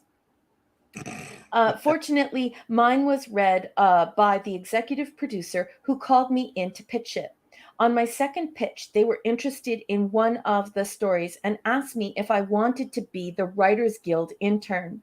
Like anyone would say no to that. So my first job in TV was writing a script for TNG while spending 20 weeks as the intern.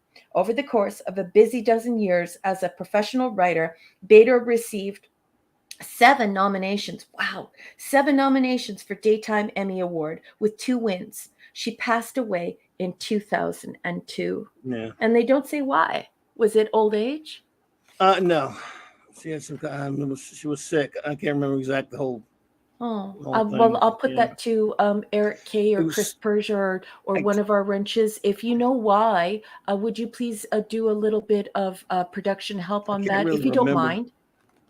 And just so for the viewers at home, we're just going to catch up on a little bit of time. So I'm not going to read page 326, but it is an account of how they used real wolves on set and the technique they used, it looks apparently, with slicing it in with the young girl, Kirsten Dunst.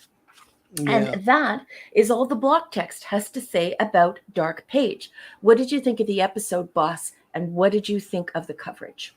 Well, the coverage, again, that's one of the things that got me when I went to watch it's been, I don't know how long since I've watched the episode. And Hilary Bader is a name that, again, I didn't read a lot of her comics or anything like that, but it's a name I've known from comics and from the animated series and all that stuff, as you mentioned in the coverage. So when I saw that name last night or the other whatever, I was watching it, but wait a minute, could it be the same one? Did she write a Star Trek? Weird. Okay, but again, of course, very familiar with some of her work, but as far as the circumstances of how she passed, not really. I just remember reading about it at some point. I beg your pardon, boss.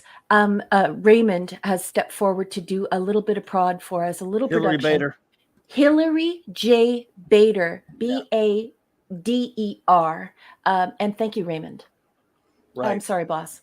No, I was just going to say, I until you read that, I didn't even realize, or I haven't forgot. I'd probably just forgotten that she passed away. So I'm sure I read about it at some time in the comics press or read it somewhere. But I just, again, hadn't thought of the name in years. No offense to her, of course. But I know she wasn't that old. So I don't know. I don't remember the whole circumstances, but I know that she wrote some pretty good episodes of some animated shows. I think she wrote some of the comics based on them too. But anyway, the story, the episode, I thought it's okay. It was a pretty touching episode, pretty dark episode, of course. Obviously, dark page. But what? Hey, rough girl. Oh my gosh, this is so sad. Oh my gosh. Rough Girl TV, good to see you there, my dear. Hey, Rough Girl TV, look at this, Mark D with a C. Hillary Bader, an award-winning television script writer, died on Thursday in, Duarte, California, or Duarte, California? She was 50 and lived in LA. The cause was metastasized breast cancer, said her husband, Jay Broad. Right. Wow. Thank you so much for that, Mark D with a C. Wow. Rest in peace. Thanks, Mark. Appreciate Hillary. It. Yeah, again, and no, I thought it was a very touching episode. It was sad. It was, I actually liked a lot of elements of the episode. I got to be honest with you. I like the aliens. I forget what they're called. Oh my God, what was that guy's name? Just watched it the other day. My memory is Maquis. Right. I thought that was an interesting concept that they communicate. They're so used to communicating with telepathy, they don't really understand words that well. They don't communicate that well. That was a fascinating aspect of the episode. This horrible tragedy that happened to Loaxana, I guess I can understand how she buried it. I thought overall, because I just love Major, I guess, and to see an episode where, you get to see her a totally different side of her, which we've seen a few times. And I always think that any episode with her in it, even some of the weaker ones it's just so much of a joy seeing Majel Barrett every time. She's wonderful in this. It's a true, touching, sad type of a story. Again, I think they used the aliens very well. They were a crucial part of the story, and that was a fascinating idea. I find this to be Star Trek, this episode, and that's the highest compliment you could pay it, at least in my opinion. Yeah. Well, I totally agree, and you know how I feel about Magel. I don't care what country you're from. And I would also, before I dig into that, I would just like to say thank you to everyone, all of the wrenches who attempted to go and find out about that. Chris Persia, thank you so much, sweetheart. Love you. Eric, Raymond, all of you. Thank you so much. I agree. I love her so much. And I just absolutely love the Loaxana Troy character. And she's glorious on screen. She's brilliant in this episode. And this is a gut-wrenching, just a brutal episode as far as making you, pulling at your heartstrings, but in a very good and mature way, I thought. I think this is a really intelligent and very sad story, very well told. And again, a lot of it is because of her performance, really. But I really actually like the idea of these aliens and the way they were incorporated into the whole story. So I like it. I like this episode. Yeah, me too. Yeah. So notes. Okay, here are my notes. I've got Loaxana Troy, and then I have in yelling all caps. I do it on paper. And I use a pencil, but it's yelling all caps, and it says, Loaxana Troy, hello, gorgeous. Deanna isn't telepathic. She's empathic. And I believe Right. that's page 26. Is it page 26 or 28 of Gene Roddenberry's TNG Bible? Deanna isn't telepathic. She's Retro empathic. Blasting's here. I'm just going to start also because I mean, Hey! buddy, Retro Blasting, it is so wonderful to see you, and that is a very, because we don't get to see him here much today at Saturday Night Star Trek. Great to see you, my friends, and that is absolutely correct. Not many actors can be comic relief when needed, but also dramatic core of a story. Magic can do both. Absolutely well said, as always, my friend. Thank you. Sorry to Yeah. interrupt you there, number one, but Oh, that's I'm okay. just No problem at excited to all. see my Retro Blasting friend. Yeah. And you know what? Thank you for joining us. And then so that's in Gene's Bible. I think it's either page 26 or 28. Anyways, this is a wonderful concept, learning to speak beyond thoughts. Now, most people in modern society are not aware of this. And I spoke about this in my master's thesis, this idea of how we have alphabet and how we used to rely on orality. And so it digs into that kind of idea. And then I have underneath that written in with little bullet points, unpacking how a telepathic society would live beyond all of these predatory telepathic stories. So we have these predatory telepathic stories aplenty, but we never unpack how a telepathic society would live beyond this. And so I love that we get that done in this episode. We're getting into that, and the concept behind it is quite cerebral, and beyond cerebral, it's academic. It's very academic subject matter here. I also wrote in yelling all caps, "Wow, exceptional makeup," and the makeup on in this episode is just it's just excellent.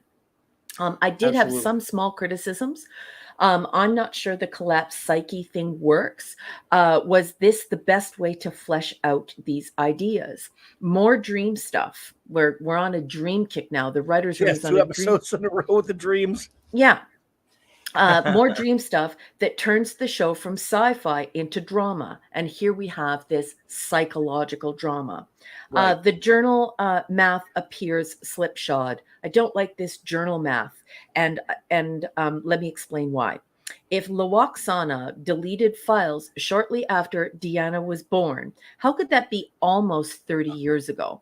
Now, here we're looking at Marina, and Marina is about to turn 40, and we're supposed to think of her like she's 29. Give me a break. Should have been a little bit more. Yeah, they kind of underestimated them. Yeah, and so this is the year 2370, and Deanna was born on March 29th, 2336. So it would be almost 34 years ago, not 29 years ago, and then almost. You know how Poopy Stew says almost? And then I put in my notes, for the love of God, just buy a calculator, which I'm sure will make antiderivative Jill love that. Yes. Please, poor math teacher. And then in real life, Marina is 38 here. This throws off the audience when we're supposed to think of her as a 29-year-old or 28 or 29-year-old, because he says almost 30 years ago. It's like, come on, honey, 29 ain't almost 40. Anyway, Wow. Those were my small critiques, but everyone here already knows that when we're talking about power women in Star Trek, we are looking directly at this woman and what Lawaksana has done with this character that she helped develop with her husband and said, let's do this. This is what we're going to do here. This is how we're going to play this out.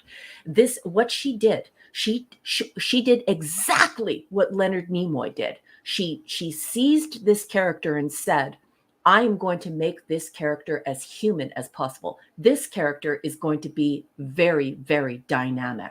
And she didn't need anyone's permission. And she is a master at this. She owns Lawaksana the way that Leonard Nimoy owns Spock.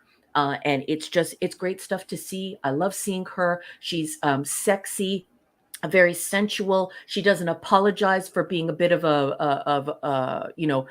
an amorous woman, an openly amorous woman. She's got a fantastic rack. Her body is just rocking. Look at how old she is, and her body's rocking. This woman it was beautiful her entire life. She is our queen, and I just love her. I love everything she does with Lawaksana, and I love what she's done to Star Trek, and she gave us this gift, and I just love her. We miss you, Queen. We miss you. We love you, sweetheart. Definitely the queen of Star Trek, and yes, always wonderful.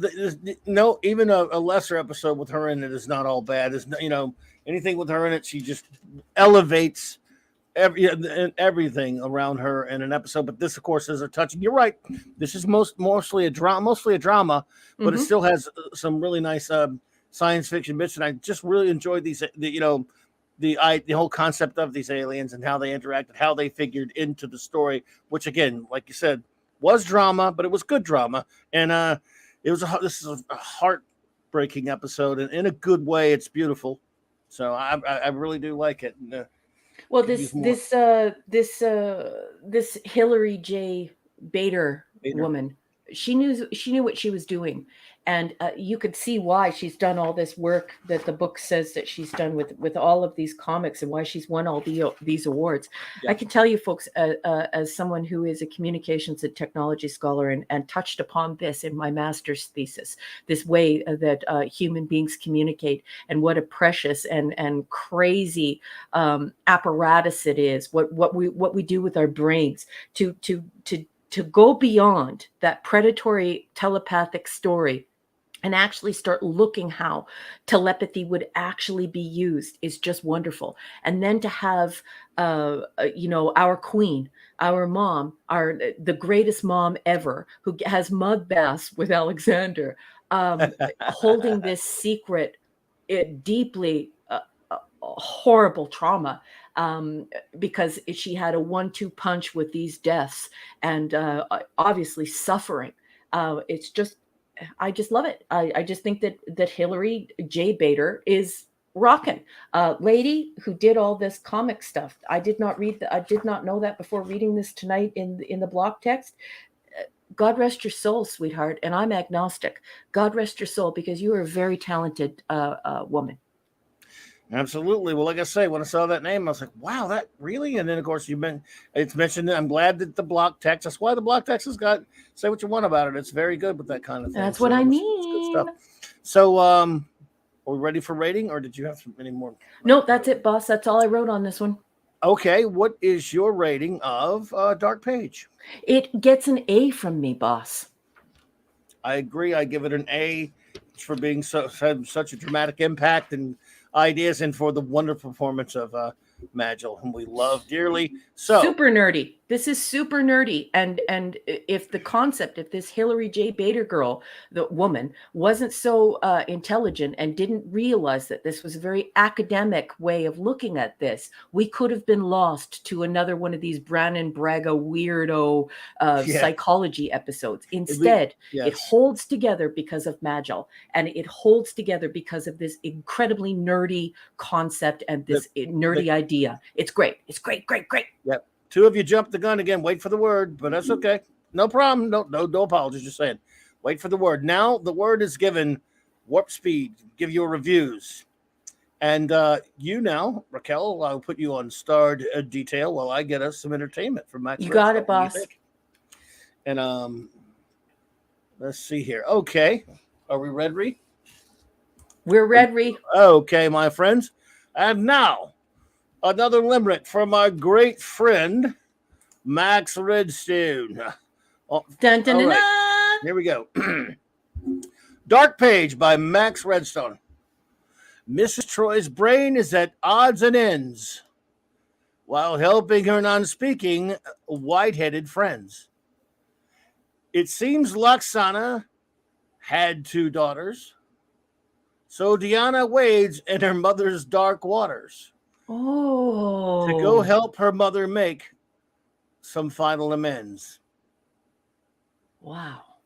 What is poetry? Max Redstone is poetry, folks. Max Redstone. Outstanding. Everybody. Wow.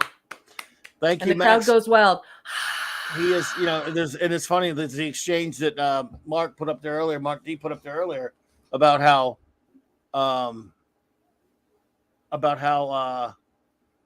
what the question when he asked what poetry was. So I thought that was interesting there. Yeah. Let's see here. Oops. Just tell me when you're ready.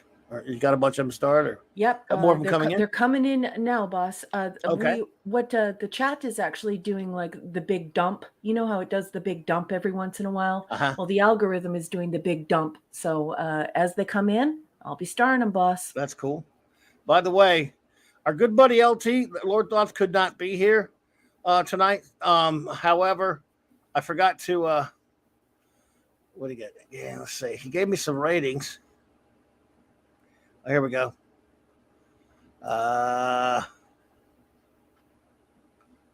Just to give you a heads up. I thought he gave me some. I thought he gave me some ratings here. Hang on.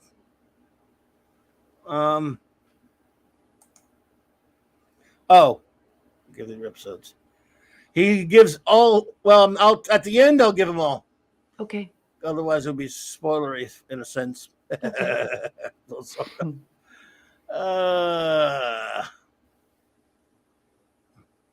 Anyway, so just say when you're ready. No hurry. No hurry. You got 12. You got 12 in the kitty right doing now, that boss. while I'm on it. Okay. Mega Cropper says a B. Thank you, Mega Cropper. Appreciate it. The great Ace Cast Iron says NCC 1701B. Excellent, buddy. That's a high mark from Ace. Indeed. Thank you, Good bud. stuff. Mr. Angel says A. Mrs. L. Troy episodes are my Achilles heel, I fear. What a woman. Big sigh of admiration. Enough said, I think. Thank you, Mr. Angel. Yeah. Gotta love her. I really do love her. Eric Carroll says a B+. As Klobby stated, this is a side of Luoxana we don't usually see. Deanna is also hotter than ever. Thank you, Eric Carroll. Appreciate that. The Comic Relief Crusader says a B-. It was always fun to see Magil on screen, and I always loved her flamboyant behavior. Yeah. She's always fun, and especially when she says Mr. Woof. I love it when she says Mr. Woof. It's the best. Indeed. Arden Feliciano says A very tragic episode shows how a trauma can affect the family. Yeah. And it's poignant that Troy was denied knowing about her sister. Yeah. Luoxana makes this episode. Agreed, and Raymond, that's clearly the difference here, right? This is what makes it cross over into the A territory. Not only these nerdy ideas, but you get this psychological and intellectual follow-up.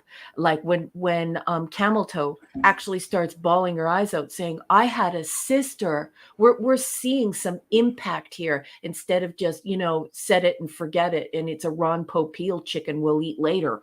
I totally agree. And I love your comments, Raymond. Yes, indeed. Hungry Boy says rating A-.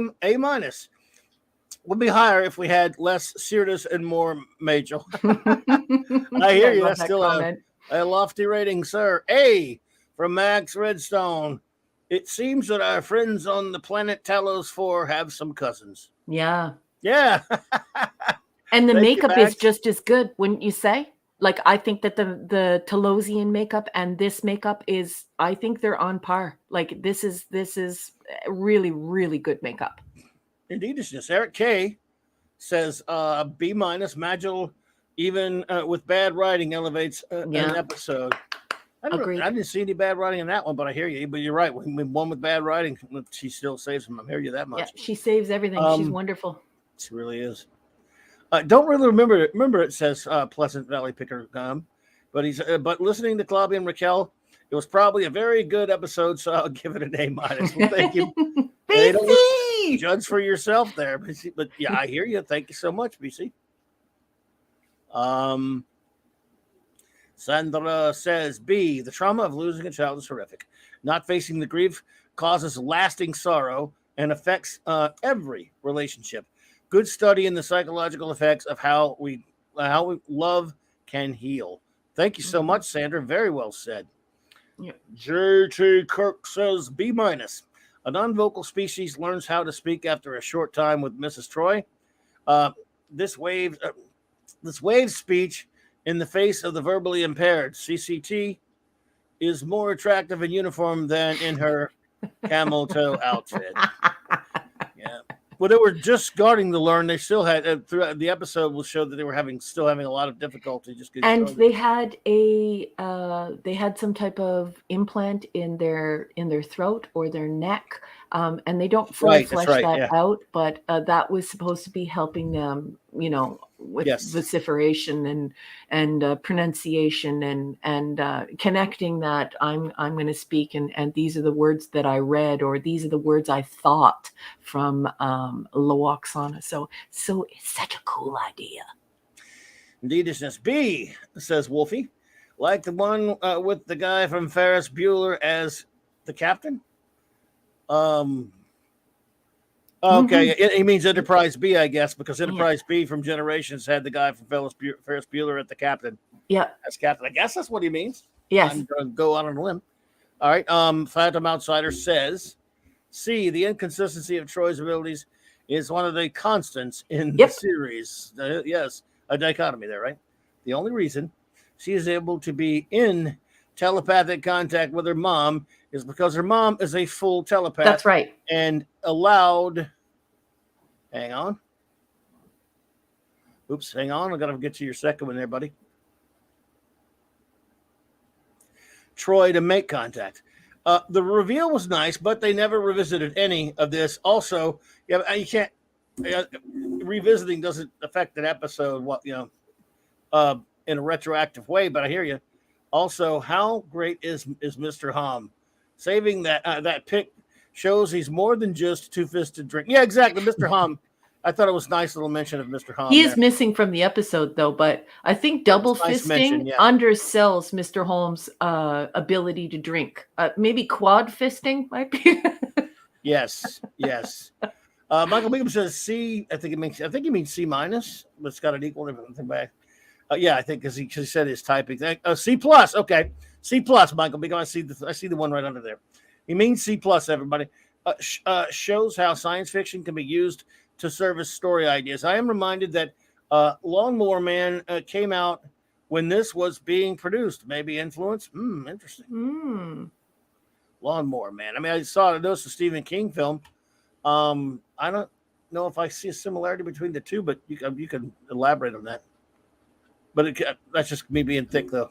I don't think I've ever read Lawnmower Man, and if I did, it was a very, very, very long time ago. He's referring to the movie, though. Because he said it was being produced at the time. So, yeah. Cal L says, A, this episode was incredibly well done, and the performance turned in by Majel Roddenberry was very powerful in its effectiveness at pulling at one's heartstrings. Seeing the normally unflappable Loaxana Troy eventually breaking down and telling Deanna about a dark episode in her past showed a vulnerable side to her character that made her far more relatable. The ending. I beg your pardon. I'm just going to interject for two wags of a puppy's tail. Raymond Feliciano and Sandra Feliciano are making their way this evening as bad weather is rolling in. Batten down the hatches, Felicianos. Yeah. Thank you so much for being here. And good night. Okay. Everyone, wave good night to the Felicianos. I beg your pardon, boss. Good night, everybody. Where Loaxana and Deanna were talking about Kestra was great to see. Good night, Felicianos, by the way. Sorry about that. As it's an important part of the healing process when dealing with the passing of a loved one, it is a very appropriate. I don't have the one after it yet, do I? Or do I? It's coming. It's there. Oh, there it is. Yeah, you're right. It's just really low down, boss. No, you got. Again, Felicianos, thank you. I'm sorry about that. I got caught up in reading that, and I apologize. But have a great night. Thank you for being here. Reminder that as long as one is remembered by those who have been left behind, they are never truly gone. Thank you so much. Kal-El, very well said indeed, my good friend. Oh, Hungry Boys said that Lawnmower Man was a short story, not a novel. Yes, it's a short story from Stephen King, but they made a movie. Okay. Thank you, my geeks. I love you, geeks. With Pierce Brosnan, I believe. I think. Anyway, Katie Carr says, gets a B plus from me. Always enjoyed Deanna Loaxana content. After all, Haven was my first episode of Star Trek. Thank you so much, Katie. Appreciate that. Wolfie says, B plus. Good storytelling here by forcing a deep secret into light within a family. Well told sci-fi with the species' shortcomings being the key to bringing the secret into the light. I wonder what Ian Troy did in Starfleet. Yeah, me too. He wears the orange color lapel and undershirt in the Wrath of Khan uniform. Was he an engineer? Fascinating indeed. I've wondered that myself. That's the kind of thing we wonder sometimes.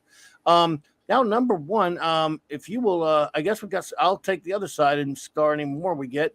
Okay, and you boss. could go with our good buddy Enigmatic Drop Bear and then our wonderful friend Jill. Okay, let's do this. Enigmatic Drop Bear has given this a D-. He says, I too love Lawaksana, but I found this episode vapid, stilted, so much so that while it was playing, I went off and watched Kirsten Dunst's Turning Japanese in Akihabara music video. Thank you very much, ED. I love your reviews. Love you. I'm not familiar with that video. Me neither. And Anti-Derivative Jill, she's got a 3-parter. She's going to go ahead and give this episode a B. She says unresolved trauma can boil over in a betazoid and kill. If true, wouldn't every betazoid know this danger and provide the requisite treatments after funerals and other known traumatic events? Good point, my fellow nerd. 2 of 3. The Karens exist as a catalyst to make up for Deanna's partial powers. That is a very good point. That is exactly what the author did there, and I love you, my fellow nerd. She goes on to say, the look and sound when Marquise, telepathically communicates with Deanna was unintentionally comical, but still works.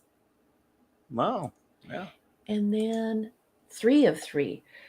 Jill says, Lawaksana's memory of loss was heart-wrenching and well performed. Alone, it gets an A+.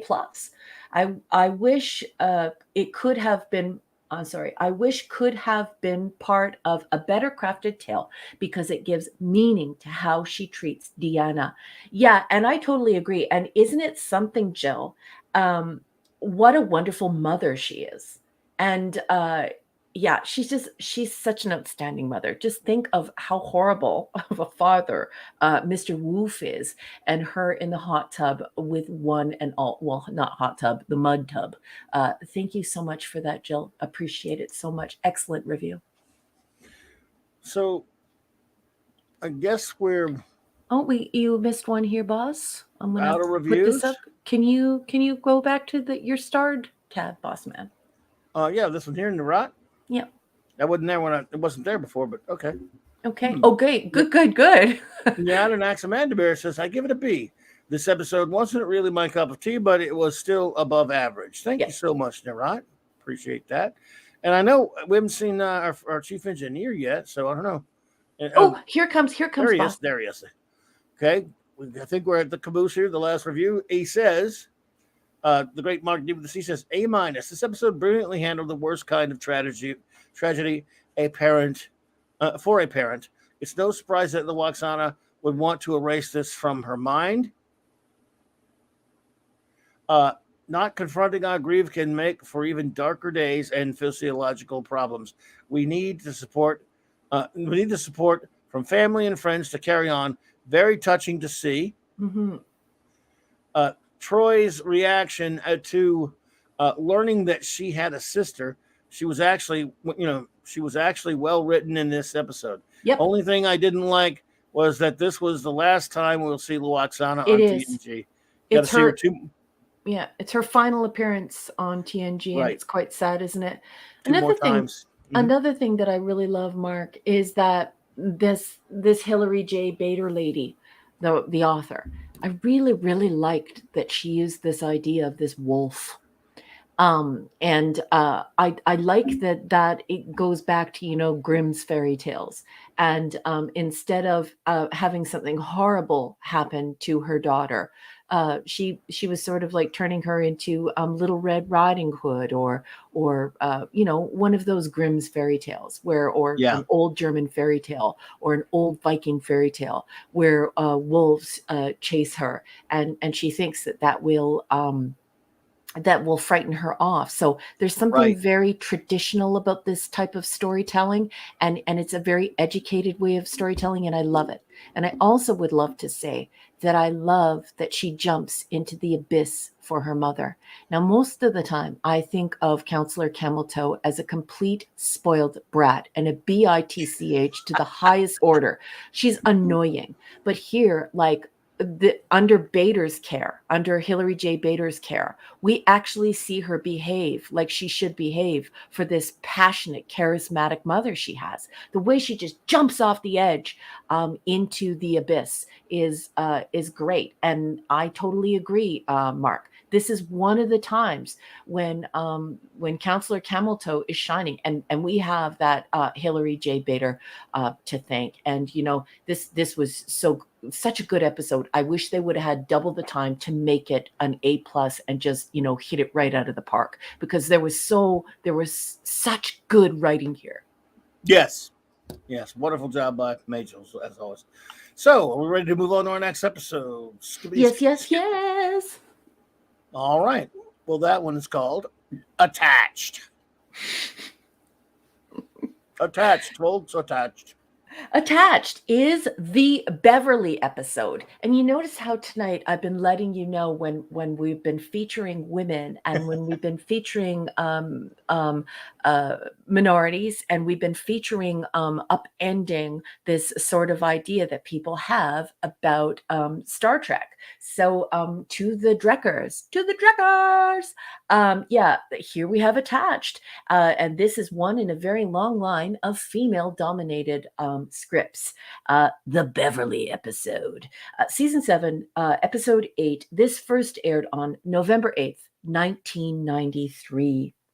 Now, I'm going to be reading excerpts. Sorry, folks, I have to say this again because we've got to stay copyright compliant. I'll be reading excerpts from Star Trek 365, The Next Generation, written by Paula M. Block. Please turn your hymnal, yes, that's what we call it round here, to page 327, where I will be reading extemporaneously. Two societies reside on the planet Kisprit, the Kes, who wish to join the Federation, and the Prit, who are extremely suspicious of their neighbors. Picard and Crusher respond to a diplomatic request to meet with the Kes, only to find themselves in a Prit prison after their transporter signal is intercepted. The xenophobic Prit implant electronic devices in Picard and Crusher to learn the truth behind the Kes Federation alliance. But after the pair escape, Picard and Crusher learn a different truth. The device allows them to hear each other's thoughts, and Crusher finds that Picard was once deeply in love with her. Ever since The Naked Now, viewers were conscious of the romantic attachment that Beverly and Jean-Luc carried deep within their psyches, if not their hearts. But the writers waited until Attached to find a nudge that potential toward passion. Alas, a nudge was all disappointed viewers got. A fuller relationship would remain unrequited, at least for now. See All Good Things. There was, on the other hand, nothing unrequited about Star Trek's attachment to Bronson Canyon. Starting with the TOS episode, This Side of Paradise, Star Trek producers regularly expressed their passion for this location. After all, they grew up in the same neighborhood. Located only 4 miles from the Paramount lot, Eric Kay just sat up in his chair. Bronson Canyon has been a Hollywood darling since pioneer filmmakers traveled from the East Coast to take advantage of the climate and to escape from Thomas Edison's control of most motion picture patents. For decades, filmmakers have been drawn to the scenic canyon and to the man-made caves blasted into the walls. But romance with an exterior location was always limited.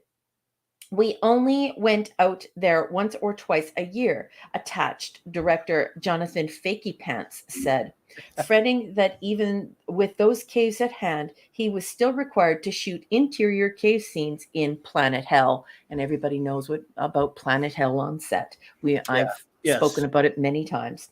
We were limited in the number of days we could use a crane, Frakes adds.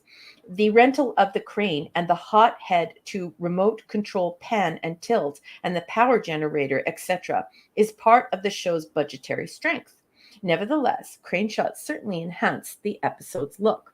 Rick Berman didn't like us to cut out of a moving shot, he notes. So when we did a crane shot, you got to see the whole crane shot. Nowadays, with all the quick cuts on TV, you only get to see the beginning and the end of crane shots. So there's almost no point to it. Well, that is a very interesting thing to say. Sounds very geeky, and I'm not a geek. I'm a nerd. But apparently, I'm going to read that again, just so that everyone can understand, because this is some insider stuff that as an academic, I recognize as something the geeks will freak out over. Rick Berman didn't like us to cut out of a moving shot. So when we did a crane shot, you got to see the whole crane shot. Nowadays, with all the quick cuts on TV, you only see the beginning and end of crane shots. There's almost no point to it. So I'm not sure I understand the nuance in that, but that is all the block text has to say about Attached. Captain, I'm going to put it over to you and ask you, what did you think of this coverage, and what did you think of this episode, boss? Interesting coverage. I think it's a fairly entertaining episode all around. Nothing. I don't think it's particularly great. Obviously, they had to find some kind of silly excuse for them to join their minds. I mean, this is some contrived writing here if you think about it. But it's actually pretty entertaining. And look, for once, even Riker gets to be entertaining with his interactions with those two the two races, the Print and the Cass or whatever. But I think this was a pretty well. I mean, there's a lot of good Trek in here in terms of how they're dealing with this race that wants this planet that wants to join the Federation. The stuff with Picard and Beverly's relationship that people have had questions about for 6 years now at this point, or have wondered about, that they kind of finally got down to it. And what was obvious to everyone is the two of them did have feelings for each other. I consider it to be nothing great, not up there with any of the greats or anything. But again, considering what we got a lot in the 6th season and even some of the 7th season and stuff, I thought it was a pretty entertaining episode. I like their interaction together. And I think my favorite part of the episode, and I think it's an interesting idea. It's a little out there. They were just connected at the heads so that they went separate. They'd get sick for some weird reason. Again, that's never explained why they do that, by the way. It's true. But somehow that gives them this way to read each other's thoughts. Little silly. That's pretty silly stuff. But I thought in a fun, harmless way. And again, the stuff with Riker and those paranoid, what was it, the Kess or whatever? Yes. On the ship, I thought some of that was amusing. So I found it to be overall an amusing and entertaining episode. Personally, I have no problem with it. Well, I have to say, I agree. I would say that there are some problems with it, but I do like the fact that Carl Sagan's son wrote this, and Nick is a pretty good author. And I actually liked this episode quite a bit, but I don't give it like a super outstanding rating because of the problems therein. And and I can unpack that in my notes. Sure, please go for it. Well, I started off my notes with a joke. World government by 2150, not in our lifetime. And then I put TikTok. And I put, and we're back to alien adjustments, diplomacy, and technology. This episode is very TOS. The only problem is it features a wimpy captain in place of Kirk. So now I want you to think about this episode, and I want everyone at home to imagine that Poopy Stew is not in this episode, and instead James T. Kirk, played by Bill Shatner, is in this role, and you will see what I'm talking about. Nick Sagan, the son of Carl Sagan, and Nick Sagan is a good writer. He wrote a TOS episode. Problem? Wimpy captain. Okay. At the 24:06 mark, we go weird with Bev questioning the captain's leadership as a series of bluffs. Wimpy captain alert, wimpy captain alert. Can somebody start the klaxon? If you can hear the klaxon in your head right now, that's me. Wimpy alert, klaxon, wimpy alert, klaxon. At 25 minutes, it goes too intimate without all the sexual danger that we loved in Captain Kirk. This would have been better to leave. Oh, sorry. This conversation would have been better to leave in a Bones or Spock-like confidence. So instead of this Bones or Spock-like confidence as they're sharing their gray matter, that would have been Bones saying to him, "Well, Jim." And so it's so different when you try and turn it romantic. So I thought that was kind of it fails to transfer. TOS fails to transfer into TNG because Wimpy Captain, and also because Beverly episode instead of Captain episode. The paranoia is very TOS in the Kess. We see this xenophobia, this paranoia, this overuse of technology. You can tell this is Carl Sagan's kid. He knows what he's doing. And I put in yelling all caps with a swear word. Stop talking about Bleep and Wesley. At 30 minutes and 31 seconds, we find out Jean-Luc has always loved Beverly. Why? Why do we have to say this? Isn't it better to see it and feel it? Allow it to be unspoken. And when I'm talking about Nick Sagan using this TOS device, I want you to think about how it felt when you knew that Spock was in love and could not say a single word. He had to behave like his father, and you saw him making these connections. Paradise Syndrome. You see him making these connections. And so it does not have to be spoken. It should be emoted. It should be done through acting. You don't have to say, "Well, I didn't realize you were always in love with me, Captain." It's so ham-handed. It's not necessary, and it ruins it. Exactly. Show don't tell, James Caserta. And also leave us with the tension. When we know Spock is in love and he can't say it out loud, even if somebody read his thoughts, the fact that he will not let it pass his lips creates this beautiful tension, very cerebral. It's just gorgeous. It's just nerdy and great. I love it. And then, yes, so that's me bitching, whining, and moaning about that. And then I finished up my notes by saying, this is an A+ TOS episode.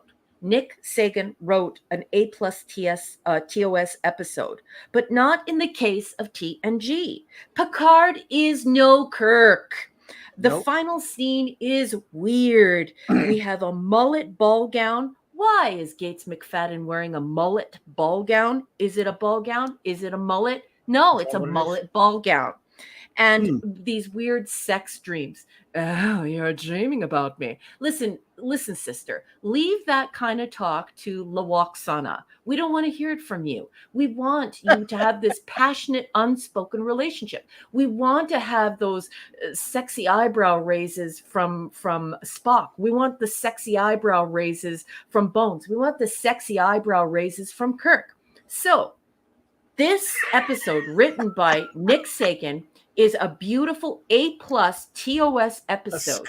It should have never have been put in front of Poopy Stew so that he could be this horrible wimpy captain who could not handle it. So I gave it a lower mark, but I just want to shout out to Nick Sagan. I love your father. I see what you were doing here as a fellow professional writer, as an author. I see what you did here. It's glorious. It's gorgeous. But this is Diary of a Wimpy Kid instead of Captain Kirk. Wow. Well done. So your rating of Attached? It's a B-. I think it has all of the elements of TOS. This is an A+ TOS episode. This is all science fiction all day. This is a crap ton of fun. It's glorious and gorgeous, except for it's the wrong captain. This is not the captain to do this with. We're like, ooh, stop, shut up. Ooh, ooh, ooh. Wow. It's like watching your parents make out. Stop this. B-. Well, man, I thought I was the most. I mean, I really used to think I was the worst Picard hater ever, and then over the years, the horrible new TV show aside, over the years I softened up on him a lot. I'm a Kirk Firster all the way, but I've just gotten used to. I mean, I think he's okay. When it comes to other captains, I mean, first of all, Kirk is king, but I really do love Cisco, and I don't. Not a big, I don't mind Janeway sometimes. I guess I like Archer more than most people. But I got used to Picard, and I actually started liking him a little bit. Not he's no Kirk, but so I don't have the hang up you do about him. So I gave the episode a B for being a decent, entertaining episode. So only a little bit higher than yours there, but I don't mind it being about those two. I mean, I wouldn't want Kirk to fall in love with this chief medical officer even if it was a hot redhead like her. Yeah. So, but I hear you. But we would see him putting his boots on in the cell. We wouldn't have to see anything. He'd just be putting his boots on in the cell, and that's all I want to see. But this episode was entirely written by Nick Sagan as a TOS episode, and it does not work for TNG because I got you. Clacks on. I got you. I hear you. All right, the word is given, my friends. Please give any rating you may have of attached, and if you have any words to say about it, please put them in there. And I will, as number one is on starred duty, I will get us our next piece of fantastic Max Redstone entertainment. Let's do it, Max. All right, Max time. Number 3, third episode of the night, Attached by the great Max Redstone. Here we go. Since Picard is her favorite captain, let's read it in Picard's voice as much as we can. Jean-Luc and Beverly are in a big mess, taken by the spandex-loving enemies of Kess. They were joined at the mind, and Dr. Crusher comes to find. The captain felt guilty and wanting to be the stepdad of Wes. Woo! Wow. Very clever. I love it. The man. You are the man. And Max Redstone. I love Max Redstone. Nice job, buddy. Wow.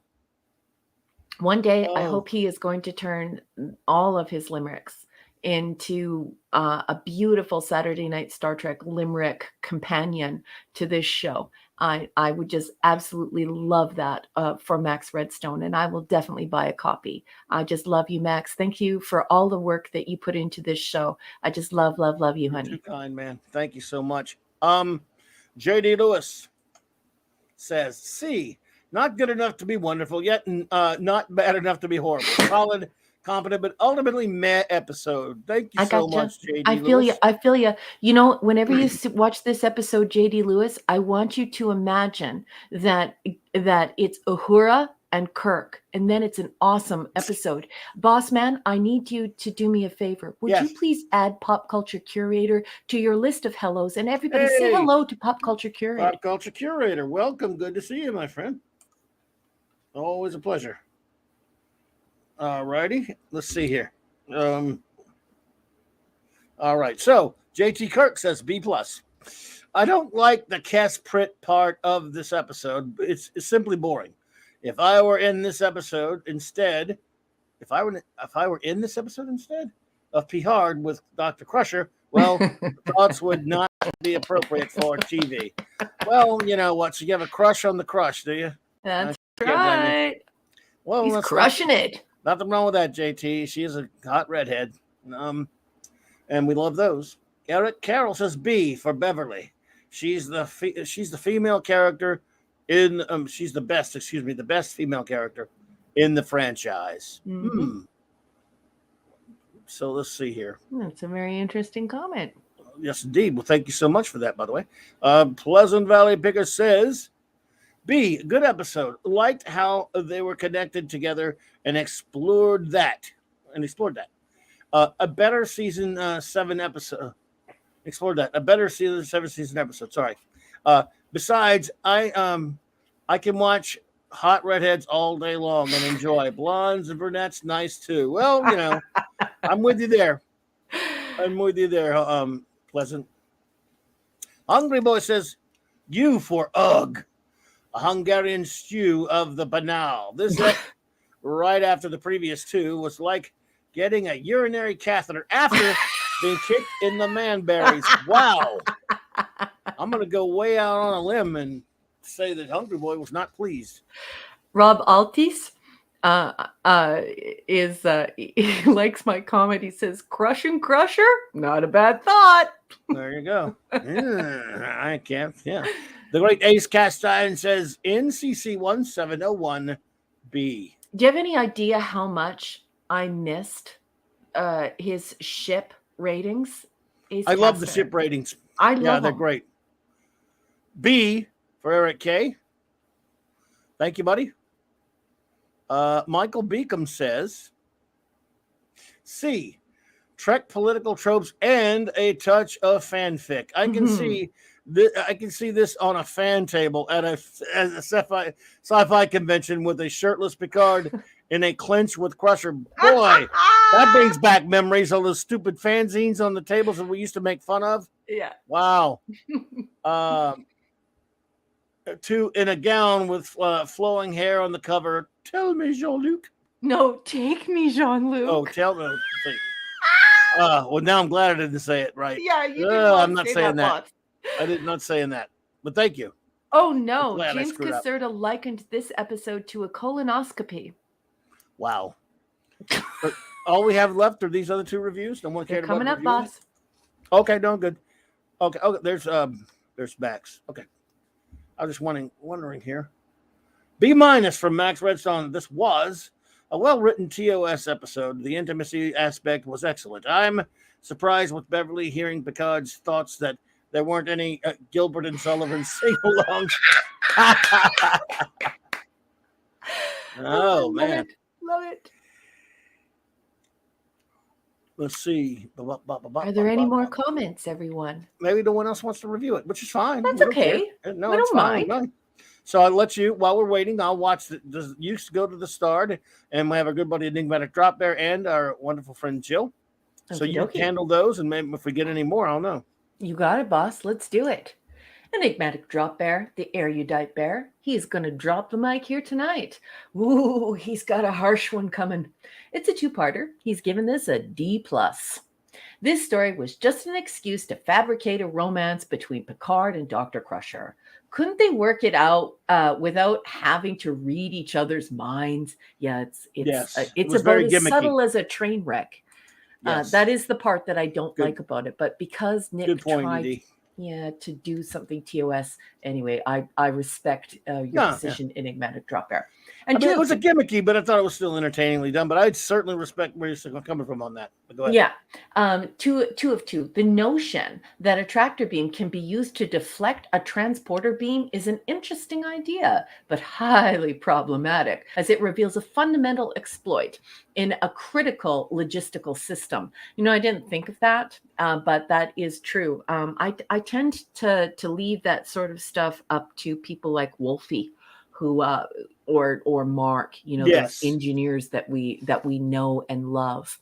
And let's go ahead and we'll move on to Antiderivative Jill. I want to thank you, Enigmatic Drop Bear, for your insightful and as per usual, well-wrought comments.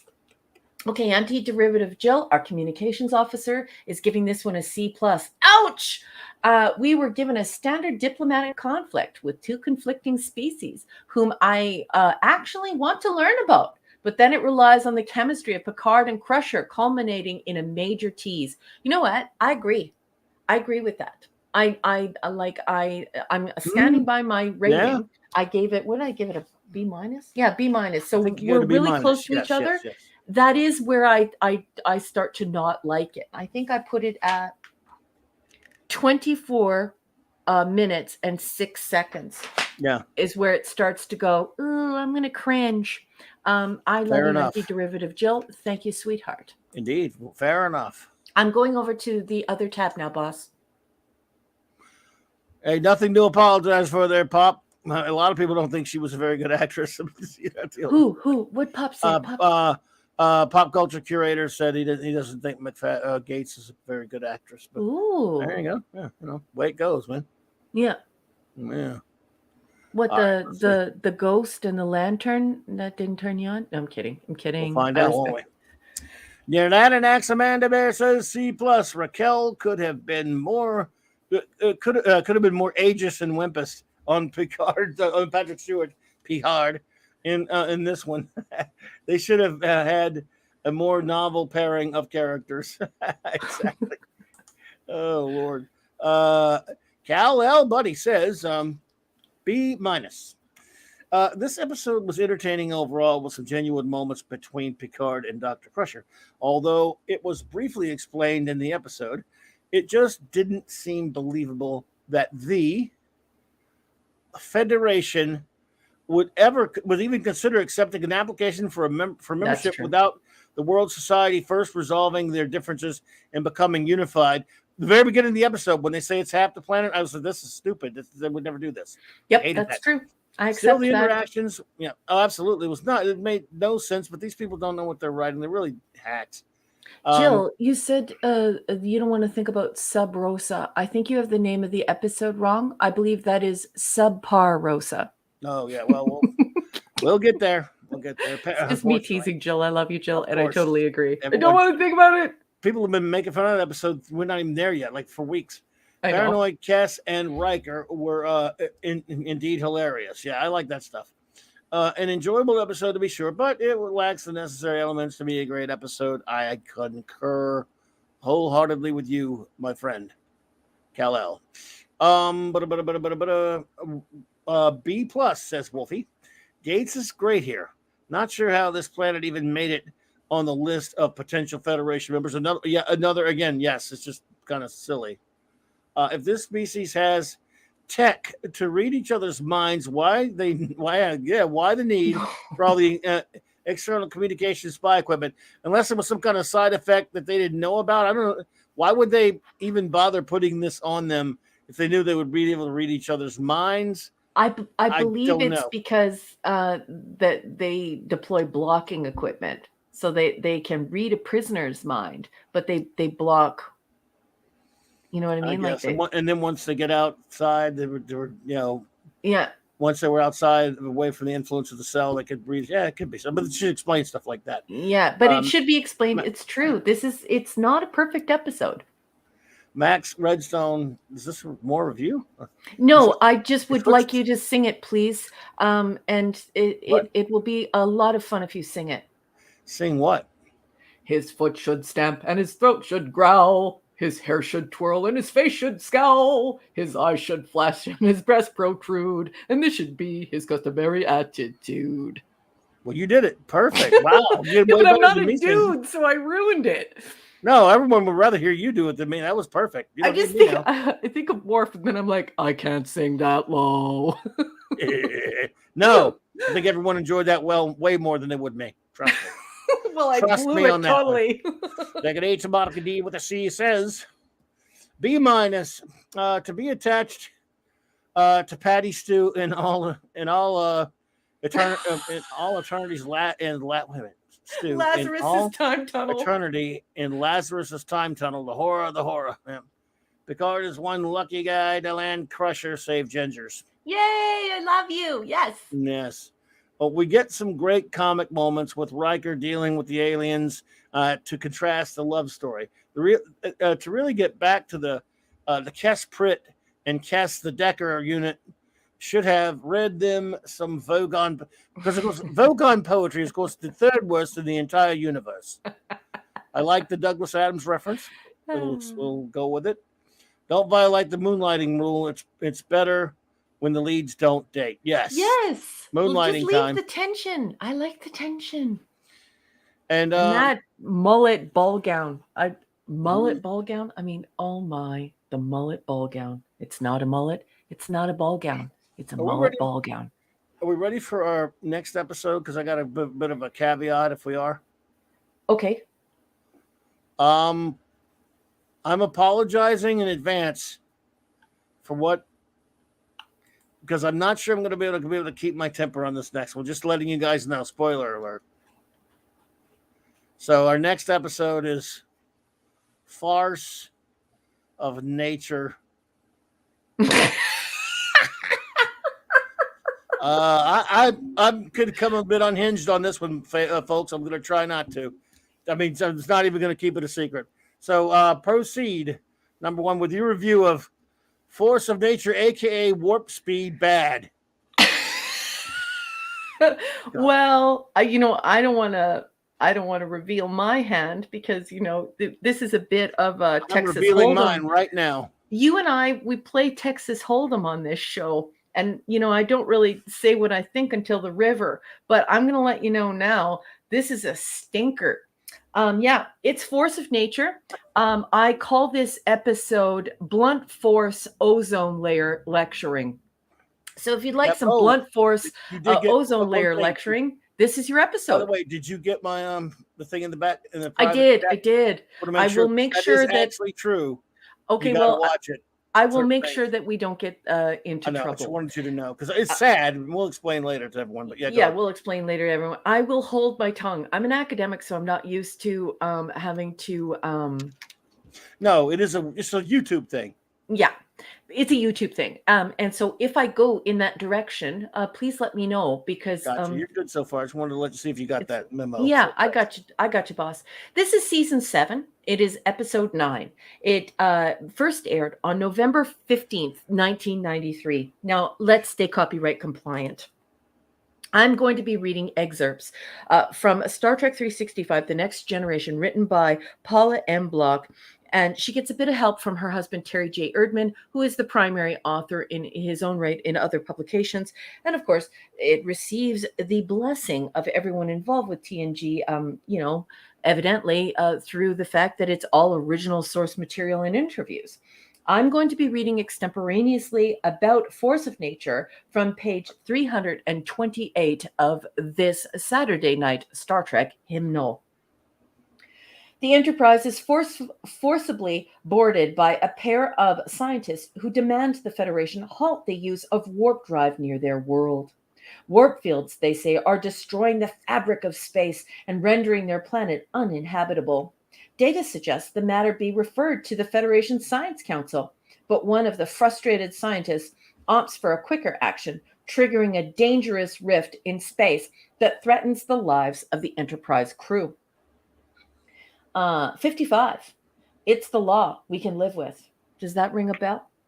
In 1973, the United States faced an oil embargo enacted by members of the Organization of Arab Petroleum Exporting Countries, foreseeing a long-term possibility of high oil prices and a disrupted supply. The Nixon administration put forth several proposals designed to reduce America's gas consumption, including a national speed limit based on the belief that motor vehicles achieve maximum efficiency at 55 miles per hour. The following year, the National Maximum Speed Limit, or the NMSL, was enacted as part of the Emergency Highway Energy Conservation Act. Force of Nature was written in 1993 when the NMSL and depletion of the ozone layer were hot topics of conversation. It's not surprising that TNG would address a similar issue under the guise of 24th century metaphor. Although many viewers found it to be heavy-handed, some had a good time with it, as evidenced by the proliferation of fan-produced bumper stickers at Star Trek conventions stating Warp 5. It's a speed we can live with. The episode originated with TNG story editor Naren Shankar, who readily proclaims it was a bad idea. The denouement, which established a prohibition against starships traveling above Warp 5, quickly hamstrung the drivers of the Star Trek franchise, at least until everybody began to ignore it. That's also in my notes, says Shankar. He isn't disappointed that the precedents set in his episode were eventually swept under the rug. It's a cautionary tale on why we should not let an issue drive the story. Oh, thank you. Whoa, let's say that again. Thank you, idiot. Oh, let's say that again, Clubby. Can you believe that he just said that? Let's say that again. Yeah, they all admitted it later how stupid this episode is. Sorry. He isn't disappointed, and that the precedents set in this episode were eventually swept under the rug. This is a quote. It's a cautionary tale on why you should not let an issue drive a story. We were trying to talk about the environment, but when you start from an inherently non-dramatic premise and try and craft a non-dramatic premise onto a message, it hardly ever ends up well. No kidding. Oh, shit. You shit all over your own plot device of warp speed, idiots. And why didn't you just refer to Gene's Bible? He told you not to do that. Initially, we thought it would be a good thing because it's good to have limitations. It was going to give us some dramatic complications that would be useful, but it worked in the opposite direction. It became more annoying than anything else. Oh, I think heaven just opened up. Do you see it? Look up, everyone. The clouds have opened. The stupid recognizes the stupid. It became more annoying than anything else, so we just mitigated the damage and moved on. Likewise, those federal speed limit controls were officially lifted in 1995. And that is all the block text has to say on force of nature or blunt force ozone layer. Oh, God. And everyone, there are certain things, and I'm not kidding, not making it up. There are actually things in reference to this idiotic episode, even though that was 30 years ago, that we can't actually just come out and say, oh, the YouTube algorithm won't like it. And I'm not kidding, not joking, that's no hyperbole there. You got to be careful. So the thing that we all know this episode is analogous to, I can't talk about it specifically. What I will say is, to quote Blackadder, this episode, or to paraphrase Blackadder, this episode is about as subtle as a rhinoceros horn up the backside. You know, when people rightly pick on New Drek, garbage, filthy, shitty-ass, fake trash, Klutzman garbage, for being too political, very, again, quite rightly, I always, and those who try to make the argument that they were definitely didn't do that sort of thing in old Trek, I say, look, that's not always the case. Usually, it wasn't the norm. It was usually fairly subtle and fairly fair-handed, or even-handed original Trek, and it didn't do it all the time, but a couple of times it did cross that line, and every time it did, it was garbage. It turned into a stinker. It was absolutely idiotic. It was like, ugh. And in this one is this is the stupidest goddamn episode of this show I've ever seen that they ever made. Because you know what? Warp speed is your most important plot device on this show. Yeah. Even more than transporters. Yeah. Because without warp speed, you just don't have Star Trek. And that's all fine and good if you don't want to have Star Trek. But if you do, go screw yourself with this story. And I don't know how I know, because look, I remember I was much more of a political junkie in those days. I don't do it much anymore. I'm not getting political on you. We don't get political here. All political persuasions are very welcome here. But what I'm saying is I was very political back then in terms of following everything and being really into all that stuff and the things that go on, and very informed on such things. Very, not so much active, but also very concerned with that sort of thing. And so the arguments of that time are still of this time. They just have different words. And I'm trying to be very cautious here with things we say. You all know what this is an analogy for. So whether you agreed with it back then or now or not, that's fine. I'm not arguing that. What I'm saying is, and we don't have to have that argument here. What I'm saying is, even if you're going to make that case, do you really want to do it on Star Trek? And can't you at least do it with something else than the warp drive, you idiot, moron, jackasses? And then it was just a few years later they admitted, yeah, that was kind of dumb. Maybe we shouldn't have done. No shit, you shouldn't have done that, idiots. Why can't you know these things when someone brings that script up to you? You go, guys, I don't think we're going to be doing this today. No, because it just doesn't work. And hello there. I don't know how you say it. To Hilfer, Tulfer. I'm sorry if I'm not saying that Topher? incorrectly. Tolfer, maybe. Yeah, it's I'm Topher. welcome. I'm sorry if I mangled your name there, but welcome here. So this episode is moronic in every single way a show could be stupid. If you listen to the dialogue, every bit of it is from a Sierra Club menu. Let me see if I can say that without getting in trouble. If those of you know the Sierra Club is, all right, it's every bit of it is written by idiot activists that were probably on the set of TNG when they probably Berman or whichever moron called them and said, "Guess what we're doing? You guys got to come down. Look how much we care about everything." Virtue signalers, hey, and they brought them to the set. And when they wrote their script, the Sierra Club helped write the damn dialogue. I guess go screw you. This is, and I'm not just because whether I disagree or agree. If I totally agreed 100% with what they were saying and what they believed, which I didn't, spoiler alert, but if I did, I'd still say don't do it on Star Trek, and certainly don't do it with the warp drive morons, idiots, jackasses. This is the worst goddamn. Sorry. I hate this crap. Again, by the way, I don't hate it. That if you think that's bad, I'm way worse about fake filth, Star Trek and stuff. But this is a good example of why they shouldn't be doing it the way they do it on the filth in every single episode. To the credit of these people, they didn't do this in every single episode. It was fairly rare on this show, but they did it enough. But to do it, to double down, is to do it with the warp drive. It's like, just don't make Star Trek, morons. Yeah. Because without the warp drive, you can't go anywhere. And then you're just, mere humans. And warp drive, we're trying to devise warp drive right now. We have a wonderful presentation on it at the planetarium.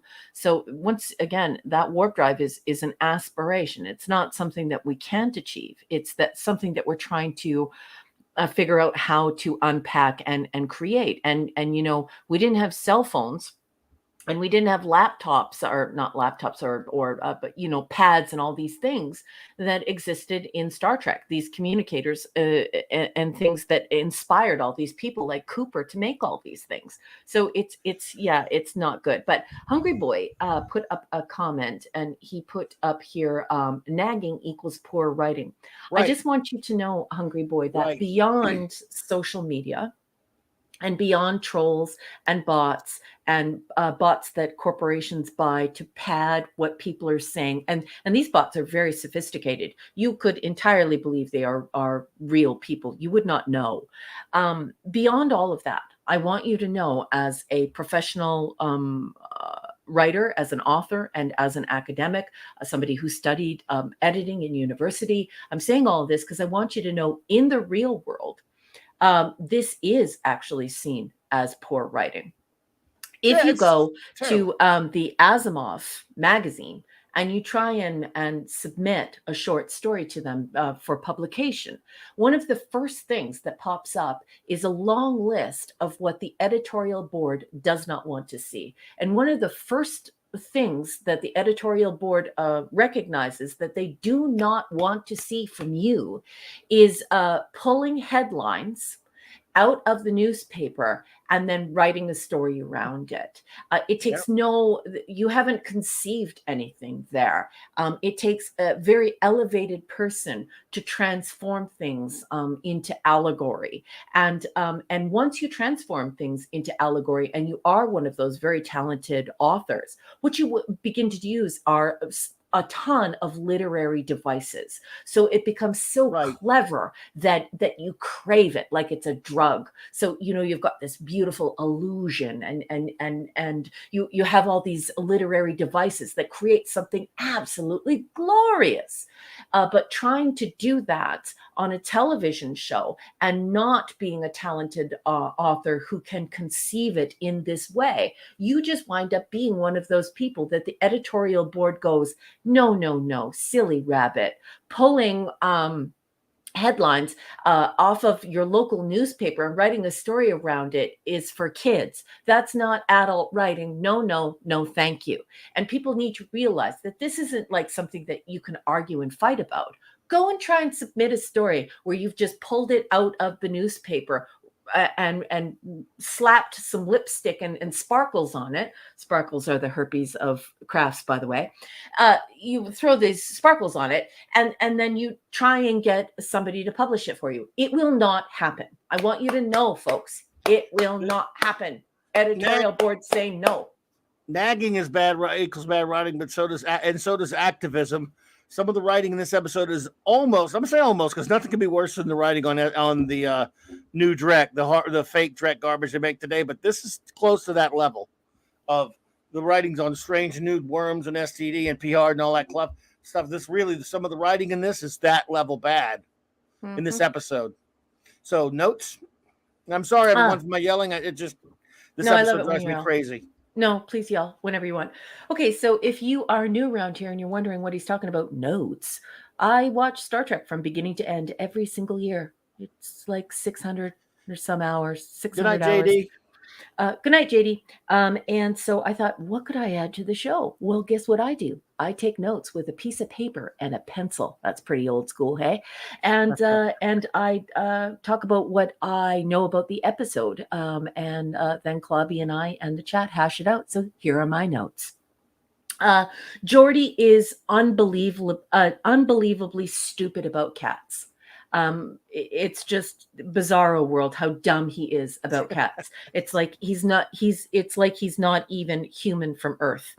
The whole idea of this story is dumb. These people are, and I'm going to do it for the algorithm. I feel quite silly as an academic and as an instructor, a college instructor, but I'm going to do it. These people are terrorists.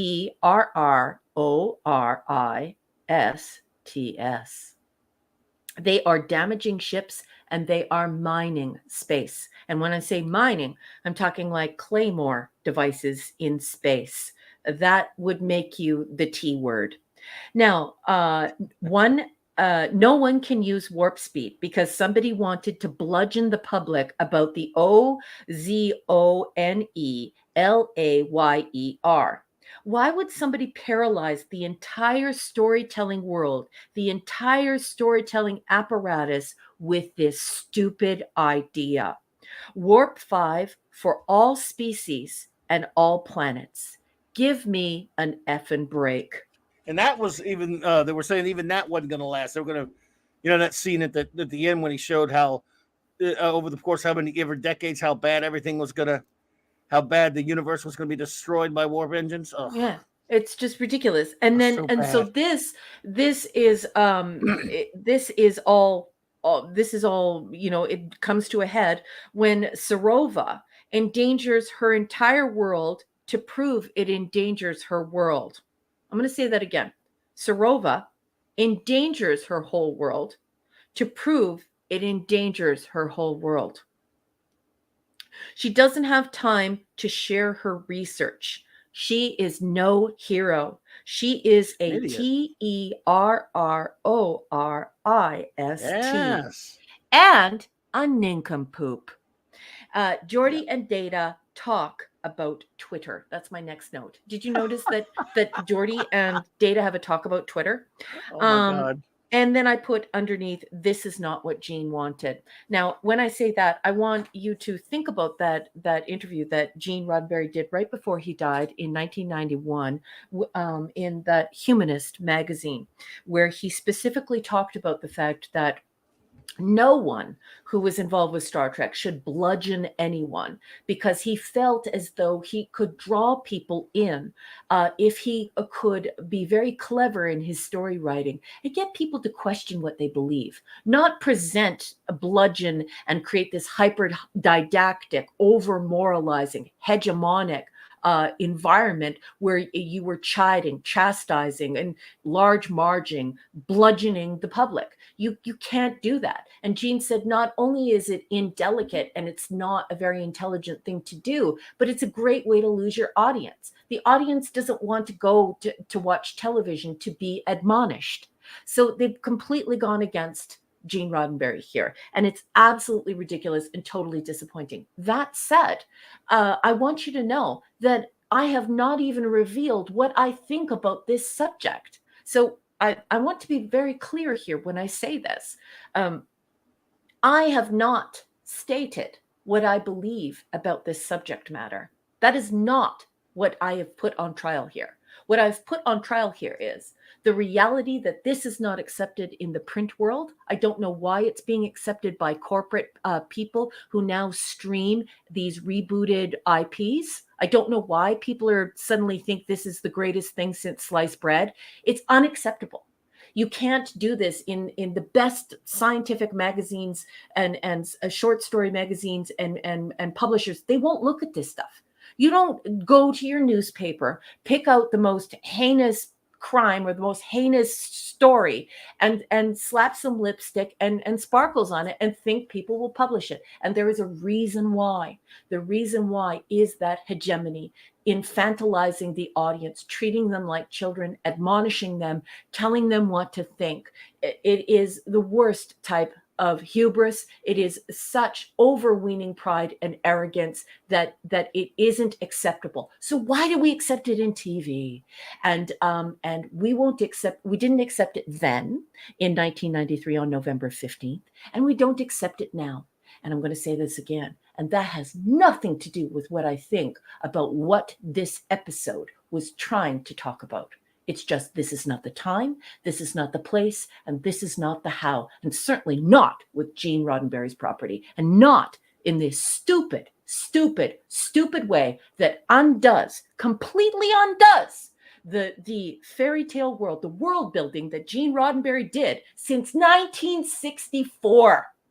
You don't undo a world that has existed since 1964 in 1993, you pinhead.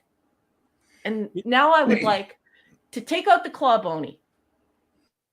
Oh, yeah, on the way. And look, I would just point out before we do that is for no matter what I think about that issue that they were using here, if it had been, for example, something to do with they go to some other civilization to some planet and they basically just use that, I would have said, that's stupid crap. I wouldn't like, I would probably certainly criticize the episode and make a lot of the same similar criticisms about how heavy-handed they are and how they shouldn't do all that stuff.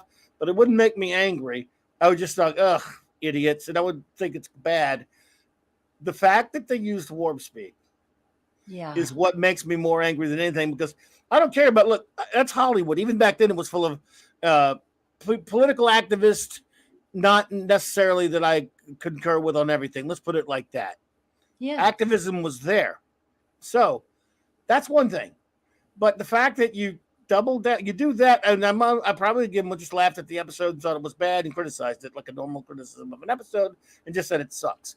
What they did using warp speed was the most unbelievably stupid, and boy, on this show, that's saying something, idiotic idea you could have ever done. So wherever you come down on that issue, because like Raquel said, she didn't even say what she came down on it.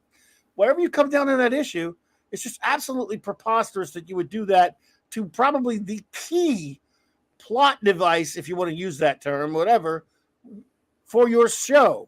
Yep. It's asinine. And it's so bad because when you're an author and you're sitting back and you're in front of your typewriter, or you're in front of your journal where you do your writing, or you're in front of your word processor, whatever that may be, you sit down writing with a purpose. A lot of my writing comes to me, my science fiction comes to me through dreams. I have these dreams, and then I turn them. My offspring calls it my book dreams, and so that's how I conceive those stories. But this person sat down, and without any story of his own, decided to tell the story from this perspective and bludgeon, infantilize, bludgeon the public, the viewer. But in so doing, he actually completely disregarded the most important storytelling device of Star Trek. What keeps us from reaching beyond? Yeah. When Stephen Hawking watched this show, he was inspired by this hope, by this idea that man will transcend its pettiness and move out into the galaxy. Yes. This is inspired astrophysics. And without that warp drive, Without that hope, you remove all of the science that's inspiring all these people at NASA, that's inspiring people like Cooper to invent. I mean, Kirk flipping up his communicator inspired Cooper to invent the cell phone. Without all of that, you're destroying the world. You're making the world like your world is now. And that's not what science fiction is about. And you have to stop accepting this type of pablum. Sup the mush. You are not Oliver Twist. You do not have to walk up and say, may I have more of this fetid mush? Demand better, folks. Demand better. And by the way, I reiterate, they have admitted that what we are saying here tonight is exactly right. Not that they agree with us, not that they're saying who they agree with on the issue. They're agreeing that this was a stupid idea to put it in an episode. Yes. They've said it. Their own record is saying it. So the author said it. Yeah, they're all, yeah. So, yeah, idiots. But anyway, yes, cloud boating time for sure. And everyone, I tell you what, let's do that. Let's crap.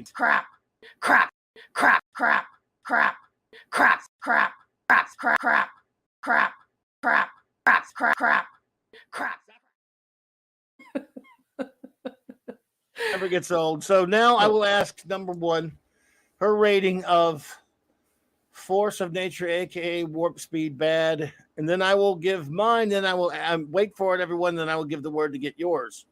Any comments and ratings you may have. So go for it, number one. Okay, boss. This is a fail for me, and I would just like to say that if I fail the filth on this, you have to recognize the relationship there and recognize the cognitive process, the creative process, and the critiquing process that is underway here. This is a fail in the filth, and it is a fail in 1993 in this episode. This is an F. This is not how you storytell. This is not how you make the pretend world. And this is certainly not how you treat your audience. Please do not treat people like you get to admonish them and, and give them a tongue lashing and spank them and fantasize them and use this hyper hegemonic, hyper didactic storytelling. Fail. Out. Get out of my class. Get out. You're out. You're out for the whole semester. Get out of my class. There are not enough F's for me to give you all for this one. So just look at an infinite number, an F and an infinite number that stretches out into the cosmos and never stops at warp speed. And I mean the highest warp, not 5. So J25, hello there. And Zacharot, hello there. Welcome. Hey. Now I will ask our good friends in the chat to give their any ratings you might have of filth of nature and warp speed bad, and any words you might have as well. I will put number one on the star, Judy, there, and I will bring us some Max Redstone Entertainment. Now remember, by the way, I want everyone to know, I hate it, but if you thought it was an A+, you won't get bicked on here. All opinions are welcome, and we know each other well enough. We're friends enough now, so if you like it, whatever. Look, don't listen to my dumb fat ass. You liked it, go for it. Believe me, please feel free. I want everyone to always feel, no matter what I say, feel comfortable expressing any opinion, no matter what you agree with or disagree with. I want that to be clear. I don't say that enough. I wanted to say it. Now, who's ready for some Max Redstone Entertainment? Yes, can we please cleanse our palates? Poor Jill is shocked that I've thrown someone out of the class. But the thing is this. You have to write your own stories. The newspaper doesn't write your stories. You have to write your own stories, folks.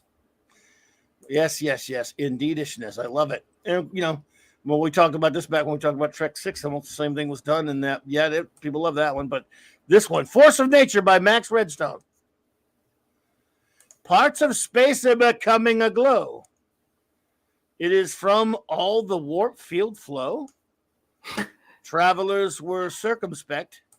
The space environment they did wreck. And now they must travel at warp slow. Oh! Bang! Zoom! Max? Exemplary, my friend. Exemplary. Yes. Excellent. Limerick master. You are the lord of the limerick. That was fantastic, sir. I love it. Our buddy JD Lewis, who had by the way, now that we're at the last episode, Lord Thoth, his rating for every single episode tonight, he told me the other day, all D's, a D for every one of them. So I'm gonna have a word with him. I think he's too low on this one, but anyway, he's too high on this one. But I'll get with him. Anyway, JD Lewis says D-. This is a steaming dog pile of an episode. In my personal head continuity, I disavow the existence of this episode. Bedtime now. Please, pleasant dreams, friends. See you Monday. Thank you for being here, buddy. We appreciate you. JT Kirk says F this episode. Nice. Says F-. Yep, the Clawbone embedded beef fusion powered for this one. Two backwater bumpkins prove what Federation scientists cannot. Nope. I'm not sure if I'd rather watch Force of Stupidity or Spock's. I'd watch Spock's brain on a continuous loop. At least we get to see real before this thing. But that's just me. Eric Carroll says D for Drek. Forgive me, but I can't think of anything good to say. Ridiculous to say the very least. Yes, I agree. I agree, Eric. And isn't it funny how the author was like, I should not have done that. That was dumb. Yes, it admitted it. Infinite F says Michael Beacom. Thank you so much, my friend. Kal-El says F. It's like the creators and writers of The Filth saw this episode and said, yeah, let's make our shows like that. Well, remember, they did destroy all the dilithium in that stupid show. And this episode was incredibly heavy-handed, and its virtue signal was blinding, indeed. Removing the very thing that allows Star Trek stories to be told in the first place is indeed a foolish idea, and that's being kind. This episode is an example of the perceived. Hang on, let me get you your next one. Importance of the message interfering with the ability to just tell a good story. This episode is definitely not worth watching ever again and is best forgotten. And the thing about that is, Kal-El, exactly my point is when you're too wrapped up in your little message and that's all you care about is writing for the agenda or for the message, that is when you're going to fail. And that's when you're going to... I can't believe that he said that out loud. Isn't that cool? What's that? Well, just like you were just saying, like he admitted that he actually almost used those exact words, Captain. Like I'm so blown away that he said that he was so focused on the message that he just did a crappy job of writing it. Like I think this is no good way to write it, though. Yeah. Yeah, right. This is the coolest thing that Block has ever put in the text. Yeah, I mean, and even before I ever heard you talk about the block text, I knew for years that I'd read in other places where Rick Berman and other people have talked about how it was, because it's ultimately, by the way, everyone. Forget the writer, Rick. This is all Rick Berman's fault. Rick Berman, you know what? I got a lot of problems with him, but sometimes he's a stand-up guy. He even admitted how bad that last episode of Enterprise was. But and I'd still take him today over what we've got now. But he admitted that was, so good on him on that. But yeah, but what I'm saying is that's the problem when you're so caught up in your own ideology, and yet you're supposed to be writing something that is a story that should stand and speak for itself. Yeah. If your eyes are that clouded with ideology, that's the kind of crap you're going to do. You'll even cut your own throat. That's cutting Star Trek's throat right there, doing that to the warp speed. So you'll cut your own throat to make a point. Like that woman who went and blew herself up for just to show, well, we know why. Anyway, won't go far into that. Anyway, Pleasant says, D, maybe a well-intentioned environmental episode, but heavy-handed. Say the least. The concept seems very silly. I have seen I can't say certain things on here. Spell it. I have seen certain could you spelling it all right? Things I've seen certain I've seen great sea change here in my part of Canada in past 50 years. Now, plus, I'm not doing that on purpose, man. It's because there's certain things you can't talk about in the algorithm. Yeah. Here without getting in trouble. I don't mean to, believe me, I hate censorship. I wish we could say anything, but an emotionless man. Sorry, wrong one. Here's his right here. Sorry, his second one. And I do think there is some reality to the idea of warp drive destroying space. Just, to the idea of warp drive just seems far-fetched. Environmentalist politics should not be an entertainment. I agree with that, but even if you're going to put that, like I said, if it had just been on some planet or something like that. Doing it to the warp speed was ridiculous. So yeah. I think I actually would have accepted it if it would have been on a planet, because then they're trying to speak to it, but it has to be done delicately and judiciously and diplomatically, because that was Jane's style. If you want to change hearts and minds, you have to have good rhetoric. It's not a time to admonish, to whip, and chide and hiss and boo. That's not what it's for. It's for getting people to change their hearts and minds. And in rhetoric, how you do that is by actually using rhetoric, not just whining, kicking your feet, pointing fingers, and opening your mouth. It doesn't work that way. Absolutely. Did you was there a Max Redstone number 1? I got his number 2 here. Well, I'll go back and look. Let me go back and look. It's jumping around a lot. So it's jumping. So hang on one second. I'm trying to track it down now. It might not have populated. Max's number 1 might not have showed up in here. That's okay, boss. I'll go look. Because I'm back around that area where it should be, and I'm not seeing it. I'll get to yours, Mac, as soon as I can, buddy. But I see your number 2 there. But I'll get to it, brother. Hang on. Hungry Boy says, S for sarcasm, 1 of 5 after the previous 3 eps. What a breath of fresh air. Spot the brat cat data and Jordy doing scientific buddy cop stuff. Hang on. I love Hungry Boy so much. We love Hungry Boy around here, man. Let's see here.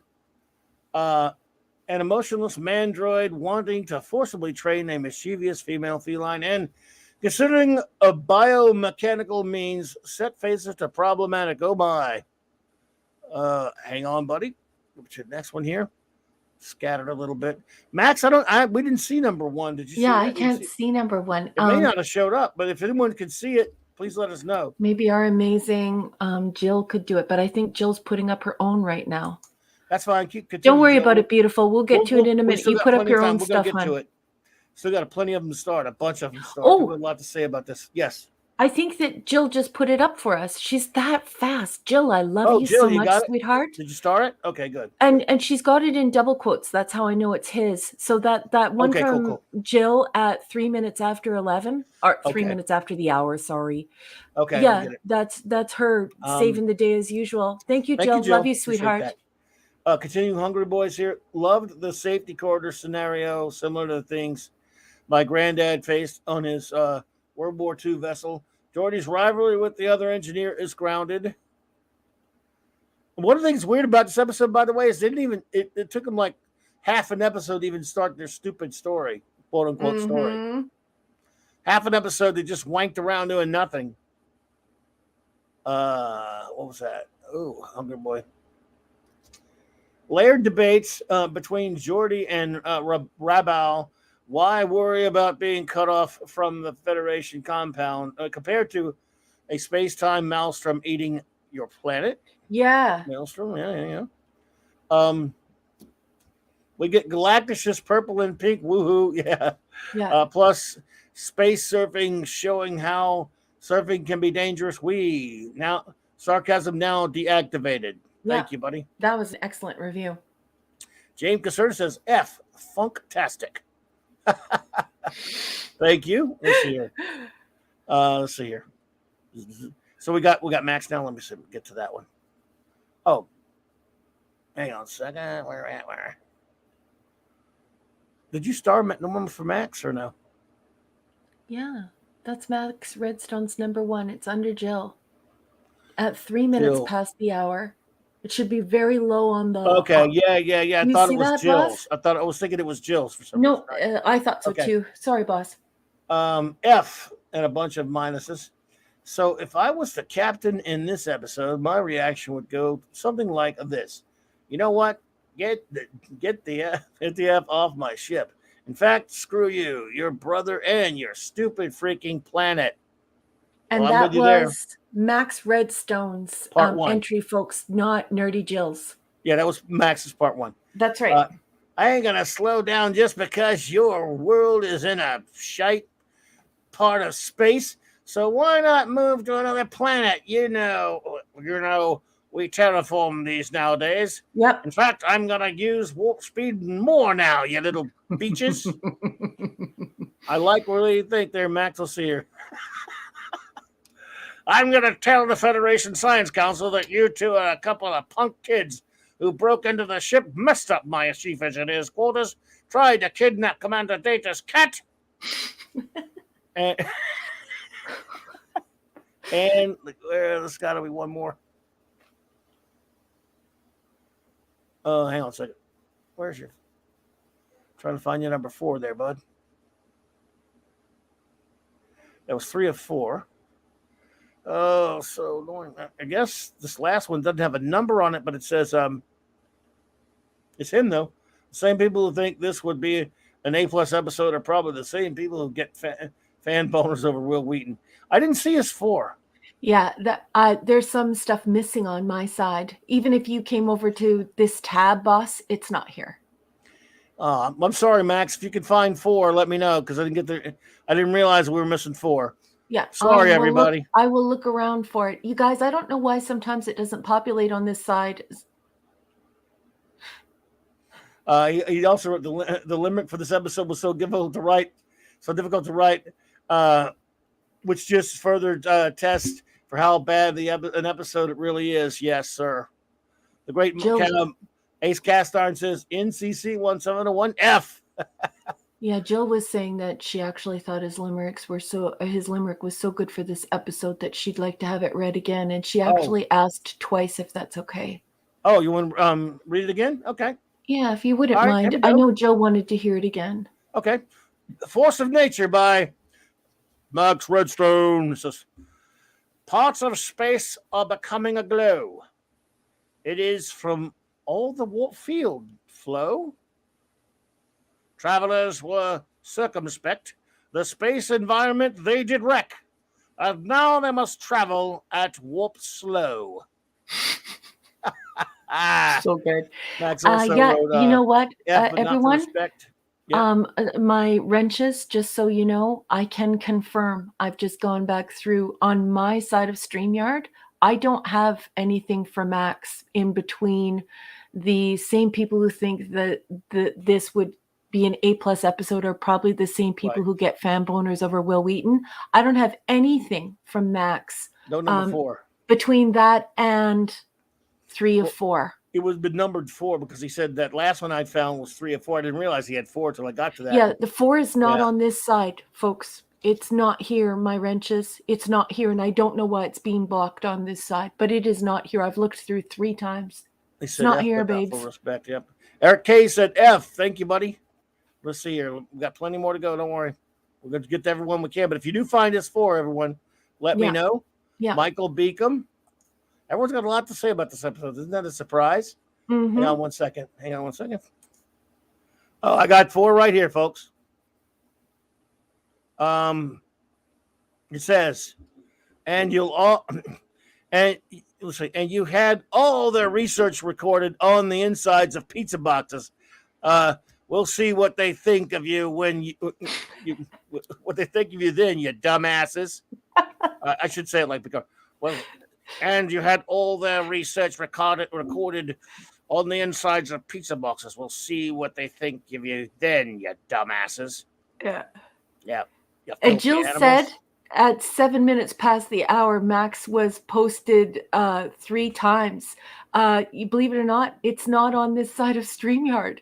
Not even once, never mind 3 times. Thank you to the great Mark D with a C for getting that to me there, though. You guys are the best. A lot of great backup. We got the best here. The great engineers and communications officers, just fantastic.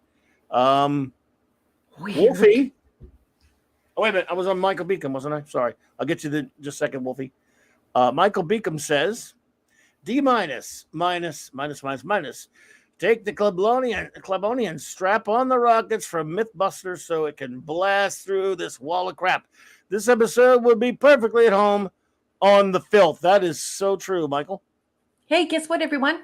All 3 of Max Redstone's 4 out of 4 posted by Max, Jill, and Mark D with a C just populated in the chat. That is weird. These guys really need to read Douglas Adams. Yeah, they do. Space, it says, is big, really big. And of course, and that continued, you won't believe how vastly, hugely, mind-bogglingly big it is. I mean, you may think it's a long way down the street to the chemist, but that's just peanuts to space, and so on. The idea that starships, even a lot of them, could wreck the fabric of hyperspace is like saying that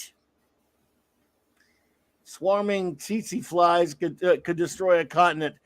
Just a smidge more technobabble would make it so thick that the show collapses into a neutron star of its own suck. Nice. Nice, Michael. Influenced, no doubt, by the move to repeal the 55-mile-per-hour limit by laws in 1991. I remember that, raising it to 65 with a push to fully repeal. So TNG decided it was time to shake their finger at us. And also, none of those a-holes probably drove 80 all the time anyway. So, yeah. Just saying. All right, let's see here. Wolfie says, rating D-. Clearly, whoever wrote this never watched an episode of Trek. Watching astronauts cryosleep for 323 years should give these writers the break they're looking for. Good one. Even if the powers that be decided change, that means I guess it means to change the means of travel to something like transwarp conduits, slipstream drive. They may want to figure out the parameters first. Yeah.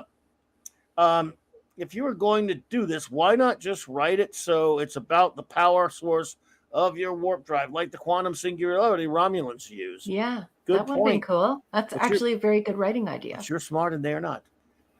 There is some speculation that a simple re-engineer of traditional warp drive would prevent this problem. Voyager's engines. Okay. How effing fast do they forget about this? The speed limit gets mentioned like 2 more times. What a fail. Oh, it's subtly out the window, this garbage. Don't shite where you eat. Thank you. Yeah. It doesn't make any sense. Ruin the show. Hey, we're explorers, but we can't explore anymore. No, sorry. Absolutely. Random Maximander says F-. There's nothing worse than sanctimonious space hippies. They seem to show up eventually in any space sci-fi. Boy, is that for sure, right? The Endangered Species episode of Lower Decks wasn't half as bad as they had Ferengi. Well, I hear you. I've not seen that one, but I know that if I knew any info on Lower Decks, you were the one I would ask because you were a fan. And we appreciate you, Narat. Thank you so much for that. I'm right there with you, buddy. Brandon says, great F. This episode is dumb. This episode is so blind and so out there. It laid the foundation for the message in future bad shows. Klutzman took a page from this episode 6. And the thing is, 666 thing is, Brandon, everything they do is like this on those shows. That's what's so horrible on this. Even on this, never as bad as they got sometimes with some of the Berman Trek. It was never to the extent of the new garbage, but still bad. Bad is bad. JT Kirk with a $5 super chat. Thank you so much, my friend. You are too kind. He says, when I get the Eagle Moss model for the 1701D with the warp speed limitation compliant lollipop they sells, where can I get? Yeah. They're making it right now. I will keep you apprised, my friend. Well, the repercussions of this would have to be intergenerational ships because you just simply wouldn't be able to get anywhere quick enough. And so, how exciting will that be? Max, by the way, you like that design of that ship there? I hope he likes this. Yeah. So, Wolf, you like that design of that ship? Thank you. I spent years working on that. No, like 3 seconds. Sorry. Max Redstone with a $3 super sticker of a bumper sticker of a fist bumper thingy. There's it's a fist bump. I mean, yes, fist bumper. Sorry. Yeah. Thank you so much. Sticker. Yeah. Thank you so much, buddy. Scuba Pete says F this episode for Force of Nature. I was hoping an actual Force of Nature would cut the power to the TV while watching the sticker. Oh, man. Now, number one, if you would like to do the honors, we have our great friends, Enigmatic Drop Air and Anti-Derivative Jill. And I will go back to watch the lives. Sure. I'm going to go in here and we'll do ED first. Enigmatic drop bear, the erudite bear. He drops the mic often.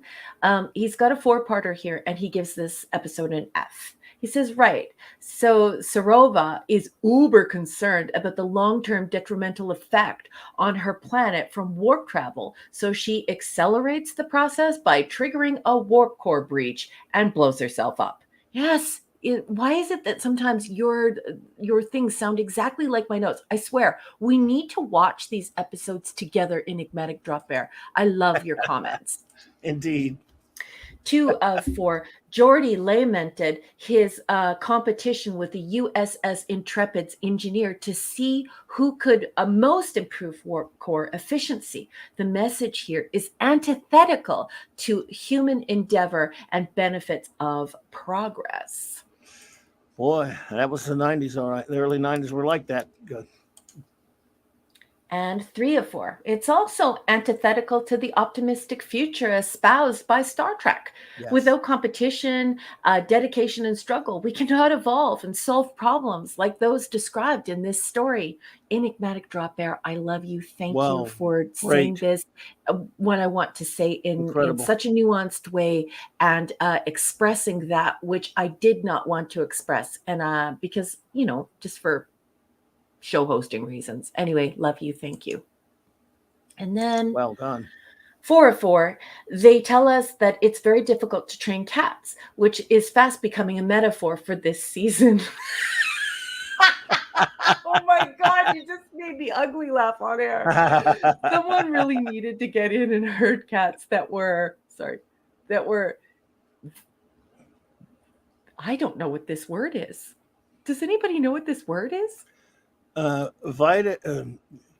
Vegetating. Maybe they may have corrected them on them or something like that. No, I have never seen this word before. Vegetating. Vitating? I don't know, but it sounds glorious. There are a million words in the English dictionary. This is one of them that I have never encountered. It's quite glorious. Thank you for sharing it. And let's see if we can put it in its place and sort of figure out what's happening here. The cats that were vegetating or vitiating, no, vegetating. The writer's room. Vitiating the room? Vitiating, yeah. Vitiating, maybe is like, that a word? Maybe like skulking around the corner. Was it meant to be visiting? I don't know. Yeah, I don't know. But there you go. There you go. Sexy words. Ready? Fitch. Want to see it? You want to yes, see his frenetic? Vitiating. Yes. You got me on that one, brother. Glorious. Thank you, ED. Bring your glorious words. I love them 5 kindergartens, so. Well, I've never seen that word before either.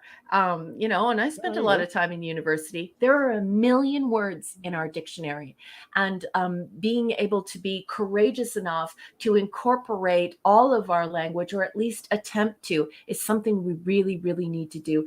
I agree with Strunk and White. We should definitely try to use as plain a language as possible when we're dealing with things, but it's also really important for us to not reduce our language to grunts and groans and huffs, right? So love this. I like grunting, but yes, to debase, corrupt, pervert, basically to be Klutzman. Alex Klutzman, what he does to do what a bad reboot Suckward Outhouse does. Thank you. Lovely, lovely. So that is a gorgeous, gorgeous word. I wonder what it would be in the Fleesh Kincaid score. That would definitely be graduate level diction. So bravo for adding graduate level diction to this podcast. Now let's get to Antiderivative Jill, one of my favorite nerds in the whole wide wee world. Here she is. She's got a 3-parter, and she's going to give this an F-. She says, they allow an extremist to direct the future of warp travel based on a theory she proves with her own destruction and harm to her planet in a specific area of space under specific conditions. Jill, you sound just like Enigmatic Drop Bear and little old me. We totally agree with you. Isn't it absurd? Like, why would she do that? And that's why I spelt out what I thought she was. Not a space hippie, but the T word. 2 of 3. Why go through standard and careful empirical scientific research when you can just throw a tantrum or worse to get what you want now? Yep. Yeah, I totally agree. Indeed. And it says nothing about, her ethics. 3 of 3. She endangered her whole planet and possibly other planets. Yep. Anyway, war core breach. 30 ounces of fruit juice, mix in 3 ounces of white rum, 2 ounces of lemon rum, and 1.5 ounces of each spiced, dark, razzmatazz, and Bacardi 151 rum. Stir, add ice cube, and a chip of dry ice. I love you, sweetheart. That Nice. was absolutely excellent. Thank you so much for sharing that. I love, love, love you. I'm going to go over to the live tab now, boss. There you go. She also put, this episode might get an F, but everyone's reviews are an A. Yeah, I thought you would like that. I had to start that. Thank you there. So our final review of the evening, folks, the great Mark D with the C, and that is D minus minus. So in other words, wait, no, I'm sorry, I misread that. Let me start over. I'm sorry. His is A plus plus. I thought this was a wonderful and brilliant episode. You're all a bunch of idiots for disliking it. What the hell's wrong with you jerk-offs? This episode was magnificent. Probably top 10er for sure. Magnificent story ideas. Warp speed sucks. I don't know why you all like warp speed so much. A bunch of jerk-off, horrible, monstrous people. Wow, Mark, that's a clever. Mark is laughing his head off right now, right? He says D minus minus. Wow, that's a high rating. He's got the highest rating of the night. Let's give him that. Who thought setting a speed limit for starships was a good idea? Yeah. It's such a bad idea that even 5 minutes later that they make I don't know, they were insane because they probably watched it when it finally aired. Oh shit! Why?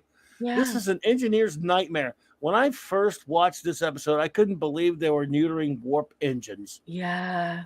No, wait. Actually, with advanced tech, they would be able to fix any problems. Plus, as Jordy says, warp drive has been around for 3 centuries. It's proven technology. Then he acted like a bitch at the end when he thought how wrong he was. Oh, I hated it so much. That was some of the worst parts right there. Until now, there were no other unknown effects. It's a poorly written episode that, when analyzed, reveals the heroes, yes, to be selfish children who don't want to follow the rules. Or prove what they're saying. You have to be able to prove what you're saying. And that takes time. I'm sorry, but that does take time. And it doesn't mean that you accelerate the process like Jill said, like I said, like Edie said. You don't accelerate the process and put billions of lives at stake. It's nincompoopery.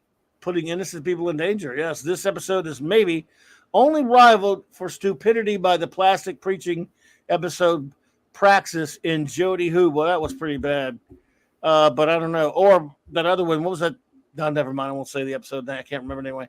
Avoids the F with some great spot moments. Well, what? I confess the avoidance of the F, sir. But or agonizer, please. Volumes of who Mark D with a C is. He continues to say things that are so loving and fatherly, and he's just such a kind man. What a sweet thing to say. So he wanted to give it an F, but just this whole interaction with a living creature on the ship saved it from an F for Mark. Mark, you are such a good friend to Clubby and I in real life. I just love you, sweetheart. You are a very, very sweet person. I don't know. Spot was a jerk in that episode. I'm not so sure. Spock was an a-hole.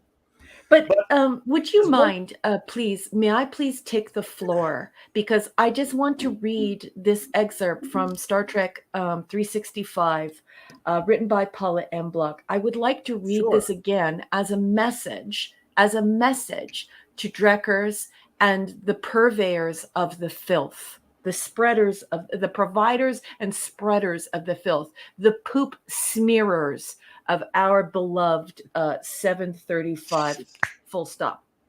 Let's read this again.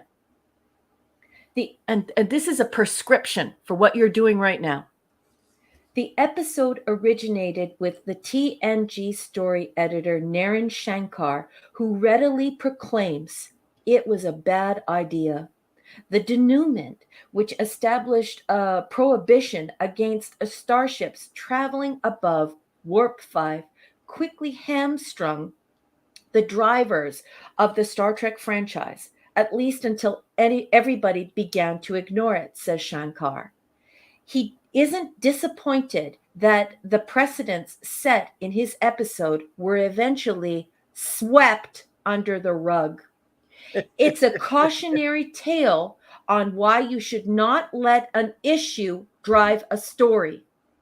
We were trying to talk about the environment. When you start from an inherently non-dramatic premise and try to craft a non-dramatic premise onto it, it hardly ever ends up well. Initially, we thought it would be a good thing because it's good to have limitations. It was going to give us some dramatic complications that would be useful, but it worked in the opposite direction. It became more annoying than anything else. So we just mitigated the damage and moved on. I want you all to know now that I respect the admission made by Naren or Nareen Shankar. I would like all purveyors of Drek filth to please use this wise advice as a prescription for what you're doing now. What a glorious, glorious entry in the Saturday night Star Trek saga. Indeed it is. Indeed it is. Mark D, you have a link, sir. And with that, as Andre likes to say. We forgot one more thing needs to be said about the episode. Crap.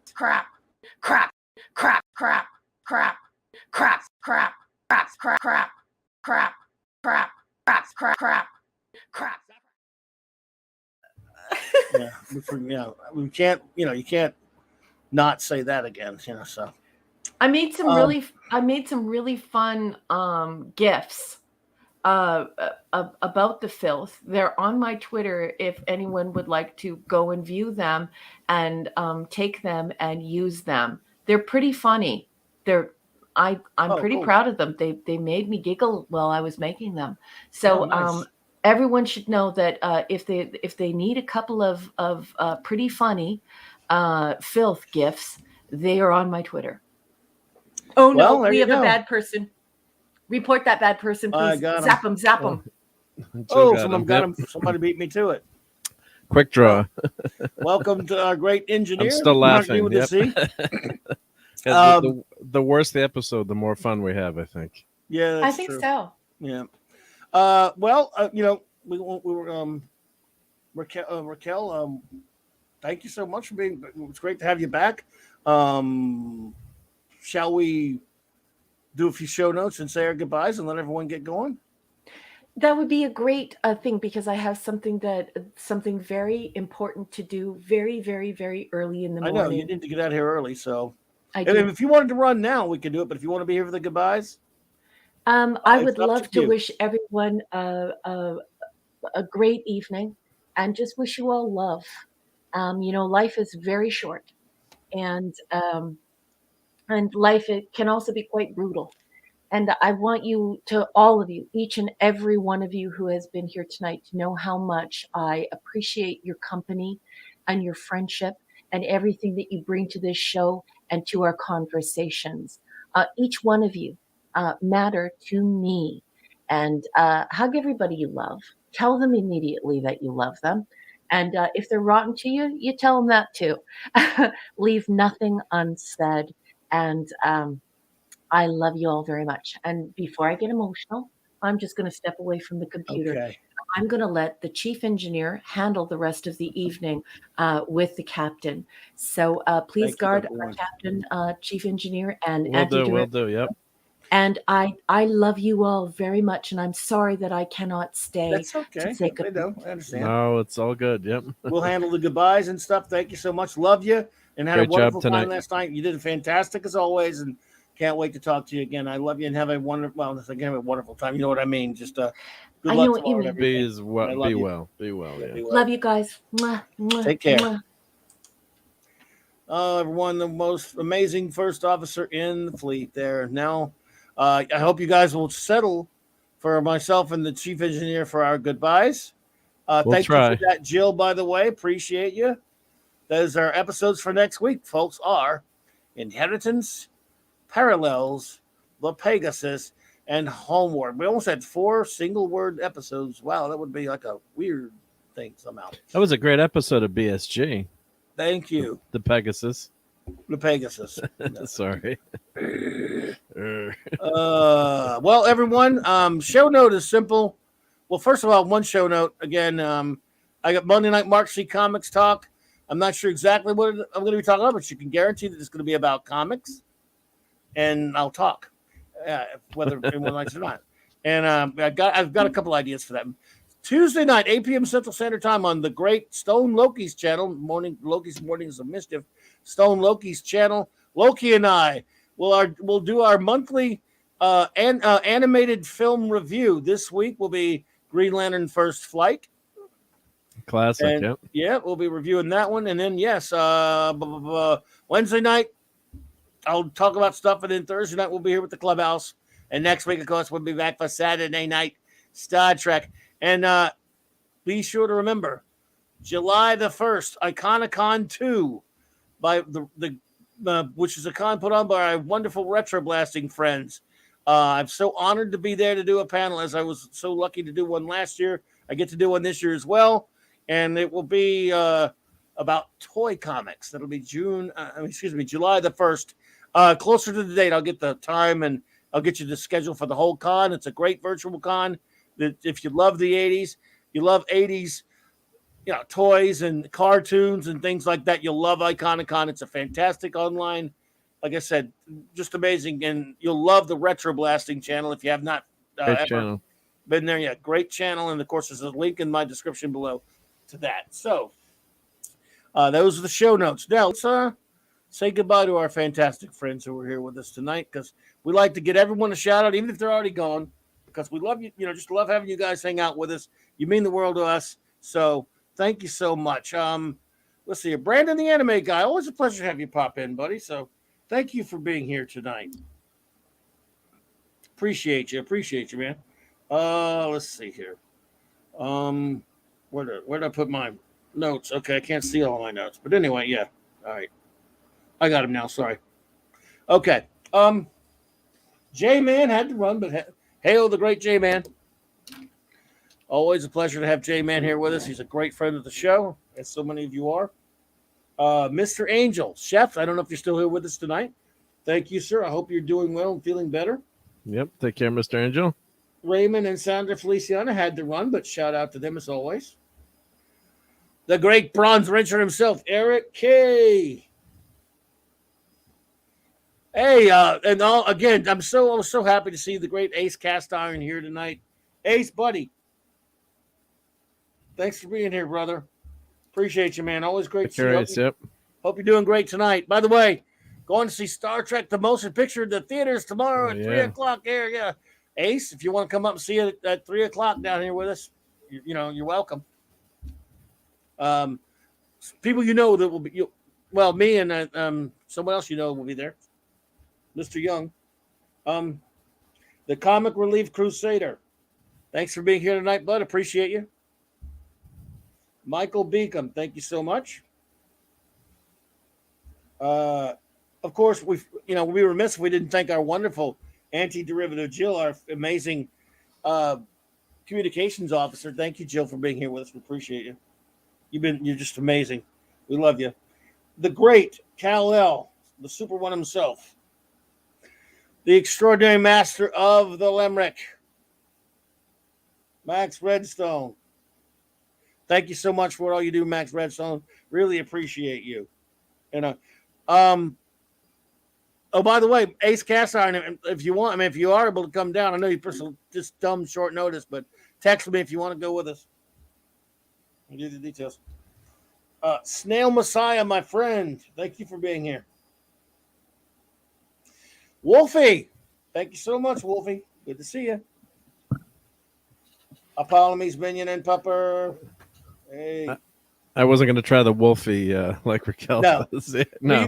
You're free to if you want to. No, but that would be really wouldn't work out so well. Hey, look who's here! Dad Man popped in. Hey, Dad Man, yeah. Sometimes my wife is listening, like What's going on in the other room? Yeah, that would be too much. It's just Wolfie's in the house. Yeah. Dad, man, buddy, good to see you. Let's see here. Hungry Boy, my great friend. Thank you so much for being here, Hungry Boy. Appreciate you. Good night, Hungry Boy. Indeed, Hungry Boy, you're the man. Enigmatic Drop Air, ED, thank you so much. Thank you so much for being here. You're always great just reviews as always. Always great reviews and always great to have you. He's not here now probably, but he stopped in with a super chat, and I really appreciate our great buddy 32 Flavors of Nick Weiser. Buddy, you're too kind, buddy. Thanks for being here tonight. By the way, I don't know if I'm saying this right. Tuhilfer, Tohlfer. I mean, Tuhilfer. I don't know if I'm saying that right. You could help me pronounce that, Tuhilfer. I apologize if I'm mangling it. I'm not sure, but I want to welcome you. It's first time here. Thank you so much. I hope you will come back. We have a great group here, a great family here in the community here, and we always like new folks to come in and hang out with us. I think I've seen him in a couple. He or she, I should not sure. Don't assume, but yeah, seeing that handle in some other chats around. So yep, welcome to the. I just hope I'm saying it right. Welcome to the gang. Yep, it's always tough sometimes to get everything pronounced right. Tolfer. I pronounce it Tolfer. Okay, I guess Tolfer or Tolfer. She's saying. It's what Jill's saying. Tolfer. Okay, I hope I'm getting it right. Tolfer. JD Lewis, appreciate you, buddy. Nerdatanax, Amanda Bear, my friend. Always a pleasure. Thank you so much for being here. Keep the faith there. Eric Carroll, thank you for being here tonight. By the way, we got a visit that I was just so happy to see my fantastic Retro Blastings friends. I don't know if they're still there. Retro Blasting, my friends. I love you, Michael and Melinda. Thank you for popping in. It's always honored to see you pop into my chat. I know you're very busy. But I love those, my retro those reviews. Friends. Yep, awesome. Yeah, who would have thought I'd like that channel with all those toys, right? Thank you, ED. I appreciate that. Yep, so just amazing. Yep, exactly. Minimus Prime was here tonight. Phantom Outsider. Terrell, hey there. By the way, thank you so much for being here tonight. Terrell72. Always appreciate you. Thank you so much. Always great to see you. Pleasant Valley Picker. Thank you, buddy, for being here. Zatras. Always good to see you. Zatras is always here. Always good to see him. It was Chris Persia. The great Chris Persia. I don't know if he had to run or not, but great to have him here, of course. And to call him Scuba Pete. Scuba Pete, buddy. Good to see you in Pop Culture Republic. Good to see you.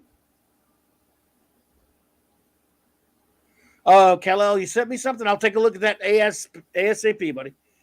Rob Altus, excuse me. Thank you for being here. Appreciate it. The great Just Joe, Jobber buddy, always a pleasure, man. Thanks for being here.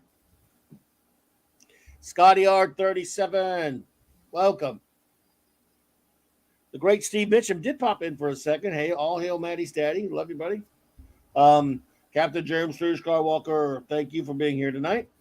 Andy Masterson was here earlier. Always an honor to have the great maker pop in. James Caserta, thank you for being here tonight. Good to see you. We appreciate it, as always. Thank you. Turo was here. Hail, Turo. Well, Woke Breaker popped in earlier. Hail, Woke Breaker. The great JT Cut was here tonight. Hey, my friend. Mega Cropper, thank you, Mega Cropper. Good to see you. Anno Moss, I think he had to run, but I always appreciate him coming in. Thank you, Anno Moss. I don't know if she's still here, but the lovely, wonderful Wendy Webb was here tonight. Thank you, Wendy. Oh, you sent it a week ago? Well, I'll look for it, Cal. Just give me 1 second here, man. Hopefully I'll remember by the time I get done doing this here. Mr. Tickle Trunk, always an honor. My friend, the beautiful Katie Carr. Love you, Katie. Boosh McFadden, I think had to run, but it's always, yep. I'm honored to have you pop in. Keely Chow, Roll Tide. Tiki of Doom, thank you for coming by. Appreciate you so much. The lovely Rough Girl TV. Rough Girl, love you. Thank you for popping in. Pop Culture Curator, thank you. J25, thank you. Zarat, excuse me, Zachariah 315, thank you so much. And again, Brandon, the anime guy, and Dabman Walking. I think we got just about everybody that I know of. I hope I didn't miss anyone. You know how I am. I'm old and senile. So big thanks, of course, again to our wonderful first officer, R.M. Briggs. And also shout out for all the help and from the great chief engineer, Mark D with the C. And before we get out of here, you got anything going on? Sunday night geekery. Yep. Unfortunately or fortunately, my in-laws are visiting tomorrow, and if they're not listening. Although my mother-in-law's a huge Star Trek fan, I've asked her to watch. I think she's watched a few of these, but it's way past her bedtime. But I got you. Yeah, they're coming to visit, and of course, I'd like to go see TMP tomorrow at 3, but they're still going to be here, so I didn't think that would be a wise decision to cut out when they're coming to visit. So the Sunday night geekery will happen, but. I might go to the 7 p.m. showing, so I don't know that it might be a long movie. So we'll see. I might push back the time, or maybe I'll go on Wednesday night because I'm busy on Monday night. But yeah, so look for that notice to drop on what time that Sunday night show is, and hopefully I know whenever you can you're there, Clobbering Times, which I appreciate. So, but everyone go check out TMP. I mean, this is one of the greatest. I know I'm growing, as much as I love Wrath of Khan, that movie keeps going up in my heart as I watch it more. So yeah, everyone should try to, if you go to Fathom Events and you search for that, you can see the, it's not playing everywhere at limited theaters, but everyone in our group is huge Star Trek fans. So you don't get that chance to see a movie like that, which belongs on the big screen.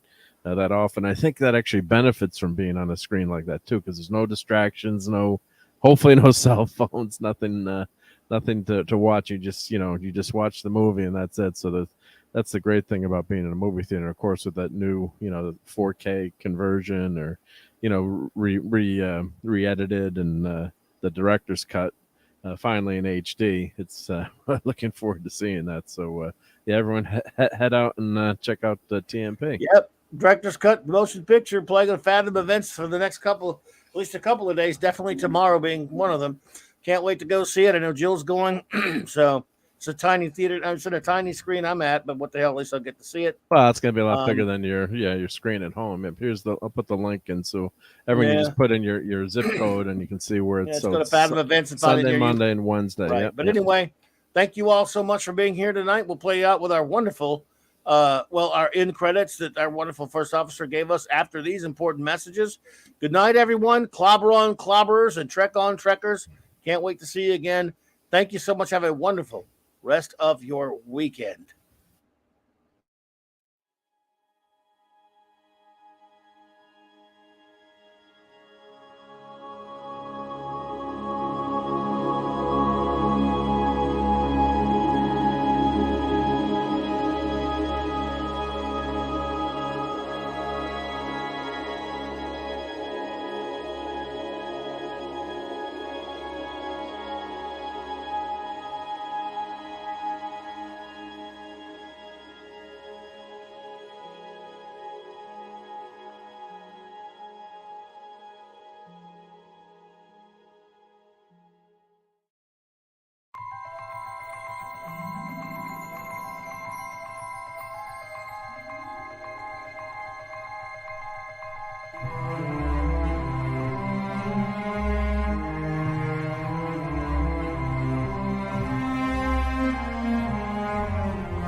crap, crap, crap, crap, crap, crap, crap, crap, crap, crap, crap, crap, crap, crap, crap, crap.